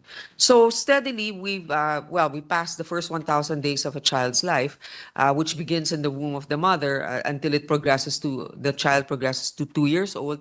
And we increased the first 1,000 days program steadily over the years. This year, we added 206 million additional.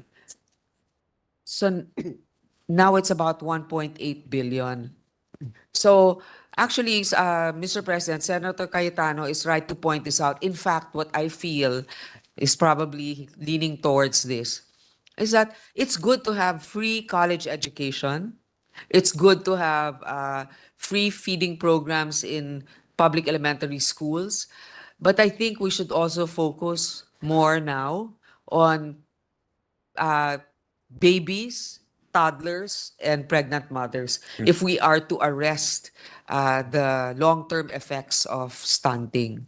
I'm very happy with your answer in terms of agreeing. So you do agree that it's, if not the top, one of the top priorities, and it's the best return on investment peso per peso or pound per pound is to prevent stunting, di ba? Kasi anuhin natin ang 6 trillion peso budget kung 1/3 or even 1/4 or 1/5 of your population is stunted or bansot, di ba? Napakaliit talaga ng, kung titignan natin sa kabuuan ng budget, kahit na sabihin natin na tinaasan ng pondo nito, napakaliit pa rin ang porsyento if we're really serious about addressing stunting. Kasi yan nga, magkano ba yung feeding program? I think it's maybe total 14 billion ba? Okay, 17.1 para sa feeding program. Tapos as I mentioned nga yung 1.8 dun sa first 1,000 days. Pero ang binabayad natin sa, let's say, tertiary education is tertiary education, free state universities and colleges, nasa 56 billion. Di ba? Pero hindi nga aabot marami sa kanila doon kung hindi sila, di ba, naalagaan habang bata pa. Most of our free education is in state universities, and still you have to get in. And yun nga, I think many of the dropouts would really be yung mga stunted din, no? So having said that, siguro we can go through the details in the next few days and look at the departments. But one thing I'd like to contribute, and of course with the support of the chairperson and the whole committee, is that let's look whether the departments are really giving this priority. So for example, magkano yung MAIP this year? 30 billion, more or less, 35 billion. I wonder if we look at the map kung saan pinakamaraming stunted and we look at the distribution ng MAIP, ito kaya ay, di ba? So it's 58 billion ang 58 MAIP. billion, di ba? So let me agree with you first that it's at prenatal, Oo. so 0 nung bata until 5 years old, di ba? So, I mean, if we go through the programs of all the departments, makakatulog tayo. It might sound boring, pero ang gaganda ng mga programa. But that's not our question. Our question is, kasi di ba, it's a reality that you might be hitting the target, pero mali target mo. So it actually happened in one of the Olympics ata, di ba, yung, was it the arrow or shooting? Tinamaan niya yung bullseye, pero tinamaan pala niya yung bullseye nung katabi niya. So hindi counted sa kanya, di ba? So meaning if the health secretary would have been here, he would be saying na lahat ng 7 years old ganito, lahat ng may renal failure may ganito, lahat ng walang gamot ng ganito. Yes sir, pero 30% pa rin ang in danger ng stunted. So Correct. maganda yung sinasabi mo pero mali yung target mo. And it's a reality that we'll spend less kung 0 ang stunted sa atin, di ba? Correct. Kasi they'll be more productive as they grow older. So I'll show a little bit of charts later on and maybe dun sa mga department na they're hitting the right target, we can give them a gold star. Pero dun sa hindi, we can ask the help of the economic team na medyo baguhin. But maybe for the 2027 budget, we can have that as an additional criteria ng DBM on those specific projects like the 4Ps, the MAIP, AIX, the HPEP, for example, di ba? I would assume that many of the places na may danger of stunting, dito ang walang health center. Di ba? So, kung gagawa ka rin ng health center, last year, it was 45% ng lahat ng barangay sa Pilipinas ang walang health center. I waiting for Monday to find out because the secretary promised na aayusin nila, fast track nila. But sobra akong nalulungkot because I was talking to a mayor yesterday. Sabi niya, something like 38,000 per square yung health center when it was the DOH who was going to do it. But DPWH did it close to 50,000 per square daw.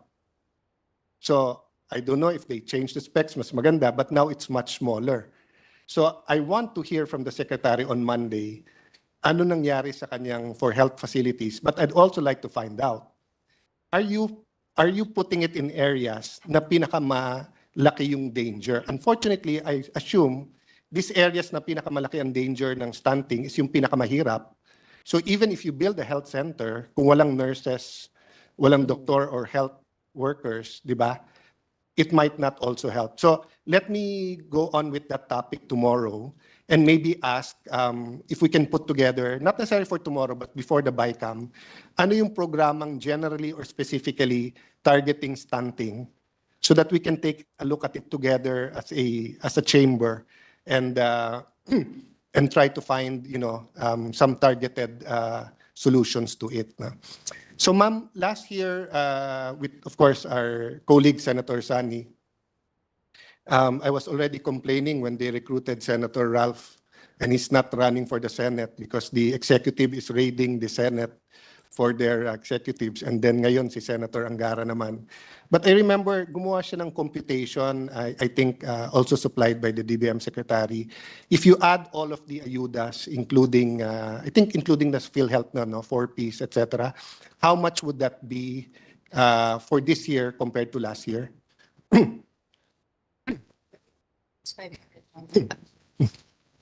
For 2025, it's 591.8 billion for the ayuda. But the social services sector will receive 2.121 trillion. How much again? 591 billion. Okay. And correct, we have 16 million families in the Philippines, or has that gone up to 17, 18? What's the present statistic? Ilan na? Ilan ang families? 16 times 5. Remember, Rich. Families. During the pandemic, we used 16. I think there are 16 about or 18. 25 million 16, 18. families. Yeah. Oo. Di ba parang 5 per family? Let me... So more or less 20 million families. 728. Million families. Okay. But even at 28 million families, so two questions about ayuda. Unahin ko muna yung specific.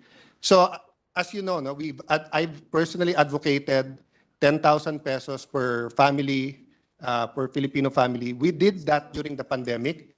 2 gives, 5,000, 5,000. Towards 2021, I personally felt na kailangan ng additional ayuda. So theoretically, we can actually give 10,000 per family. In fact, we can give 20 if it's 500 billion and you have 27. I'm asking if we can. I'm not asking if we will or if you want to. But theoretically, we have the money, right? The 10,000 at 27 is only 270 billion. And we have 500 plus billion. So theoretically, we can. Yes. Yes, di ba? Yeah. Yes, okay. But the answer last year is we'd rather have it targeted. Yes. So let me just give this as an input rather than argue, because I know you know what you're doing. And I know that we're trying, all of us are trying our best to get the services to the people. But as you know, Senator Pia, myself, and Mr. Boy Abunda, we have a show every Sunday night, 11:30 on GMA7. And part of the show is really families or magkakapitbahay na nag-aaway. And half of it is about utang and about really having a hard time in life. And it's amazing to me na, for example, there was this Lola living with her husband in the late 70s, 80s in Rizal. So halos Metro Manila to, nasa Rizal sila. Na as in, kung hindi nila babantayan yung sarili nila, kakagatin sila ng daga sa maliit nilang barong-barong. And she's never sure if she can even have one meal a day. But when I asked them if they heard about AIX or support, wala. So apparently for me, one extreme is giving the 10,000 to each family across the board, which DOH, DSWD, DOLE would rather make it targeted. Pero ang problema sa targeted, it seems that if you do not have the right padrino, and I'm not talking about only politicos, but meaning you don't have the right access to media or hindi mo katabi yung regional office, hindi rin napupunta sa poorest of the poor. And I'm sure if we do a deep dive sa COA, yung mga entrepreneurial, meaning yung parating na sa munisipyo, parating present, they're the same people siguro who got, baka naka 4-piece na sila, naka AIX pa, naka MAIP pa, and everything. I'm not saying they don't need it. Many of these people who get double or triple still need it. I'm just saying there's still a gap, there's still a last mile between people who are poorest of the poor and really need it. No? And I can give you some of the footage, the economic team of our show. At magugulat ka talaga na, you know, yung magpapatayan, nagkakagalit, na matagal na magkakasama, pamilya nagkakagalit for 5,000 pesos, for 3,000 pesos, 2,000 pesos. And never silang nakatikim na meron silang AIX or tupad or whatever. No? So let me just put that on the table. And again, so I'll assume the same answer than this year, correct? Na yes, we can give 10,000 or in my computation, 15,000, but the economic team feels better that it's still targeted under certain departments and then under certain guidelines, no? Yes. Yes, I understand. Tama yung sinabi ng ating colleague ni Senator Alan. May mga iba talaga na nangangailangan, hindi nakakatanggap. Kaya parang ang sinasabi nyo across the board makaka 10,000. Ang problema lang kasi talaga nun, I think we should endeavor more to really reach out to those who are in need. Kasi, like for example, 10,000, di lahat din tayo nakakatanggap, di ba? Pero ilan sa atin ang magbabalik ng 10,000 na yon dun sa mga talagang nangangailangan? Yes. So, I know that others will say, well, we all deserve it because we're all taxpayers, right? Yeah, but you know, there's also there's that philosophical argument regarding that. But I think it is incumbent upon the DSWD and the ano ba, Philippine Statistics Authority and all the other agencies to really reach out to those. I can't believe that this day and age yung kinikwento ninyo na meron pang natatakot makagat ng daga. Yeah. 1 meal a day. I mean Yeah. that's so unacceptable. I Madam mean, Chair, I'll agree with you at the majority leader is just reminding us that it is the Senate's anniversary and we have to leave in 5 minutes. But let me just say I agree with you. In fact, that's why hinihimay ko yung latest FIES. So, and if half of the population is the one in need, then you can actually give them 20,000. I was just saying that during the pandemic, walang red tape, less bureaucracy, to just give everyone. But that goes to my question now, which is, may I leave it as a hanging question and we can continue tomorrow. At what point do we stop increasing yung ayuda and start increasing yung programs that are really for teaching people to fish? So let me put it this way, di ba? I think most of us or all of us agreed ever since naman, it's better to teach people how to fish rather than to give them fish. But during the pandemic, especially during the lockdown, you cannot fish kung naka-lockdown ka. And not everyone ay tabing ilog o tabing dagat. So, and not everyone has access to fishing. So we decided to give people fish. At dun naman yung hugot nung 10,000 each. And I will reiterate, it was a second round rather than a new program. Having said that, I do realize that we're starting to shift, di ba? Pero pataas ng pataas pa rin ang mga ayuda. So I'd like to maybe not end the conversation tomorrow, but start the conversation. When do we start increasing, let's say, programs for micro and small entrepreneurs getting loans, which they cannot get from commercial banks, instead of a ayuda? Because now, if someone from the palengke needs to borrow 10,000, it's better for them na sumipsep and to get 10,000 from AIX rather than to borrow it, or to get 10,000 AIX, then to borrow from 5-6, then they pay 20%. No? yeah. So I know it's a long discussion and it's not an instant 2027, wala na, 2026. We'll always need some form of ayuda. Diba? But how do we do the balance? Maybe it's time to start that discussion if it's not being discussed already. But I'll end here, Madam Chair, and thank the economic team. It's 6:06 and I think we have to be in the old Senate building at 6:30. Thank you for your patience. And tomorrow I'll just show some charts on the stunting and just continue some discussion. Then just one more topic on loans, which we started during the other committee, during the committee hearing. Thank you very much to the economic team. Thank you, Majority Leader. Thank you. Thank you for your constructive line of questioning, Senator Cayetano. That is a point well taken. O nga, alam mo yung mga mahihirap, lalo na ang mga kababaihang mahihirap, ang number one na nagbabayad ng utang on time. So if we can channel some of the support that we are giving to low cost or very little interest loans, becomes teaching them how to grow their livelihood. Thank you. Mr. President, as earlier explained by Senator Cayetano, I move that we suspend consideration of House Bill number 10800. Is there any objection? There being none, motion's approved. Mr. President, I move that we suspend the session until 1 o'clock in the afternoon of Thursday, November 7, 2024. Is there any objection? There being none, the session is suspended until 1 o'clock in the afternoon tomorrow, Thursday, November 7, 2024. Thank you, Mr. President.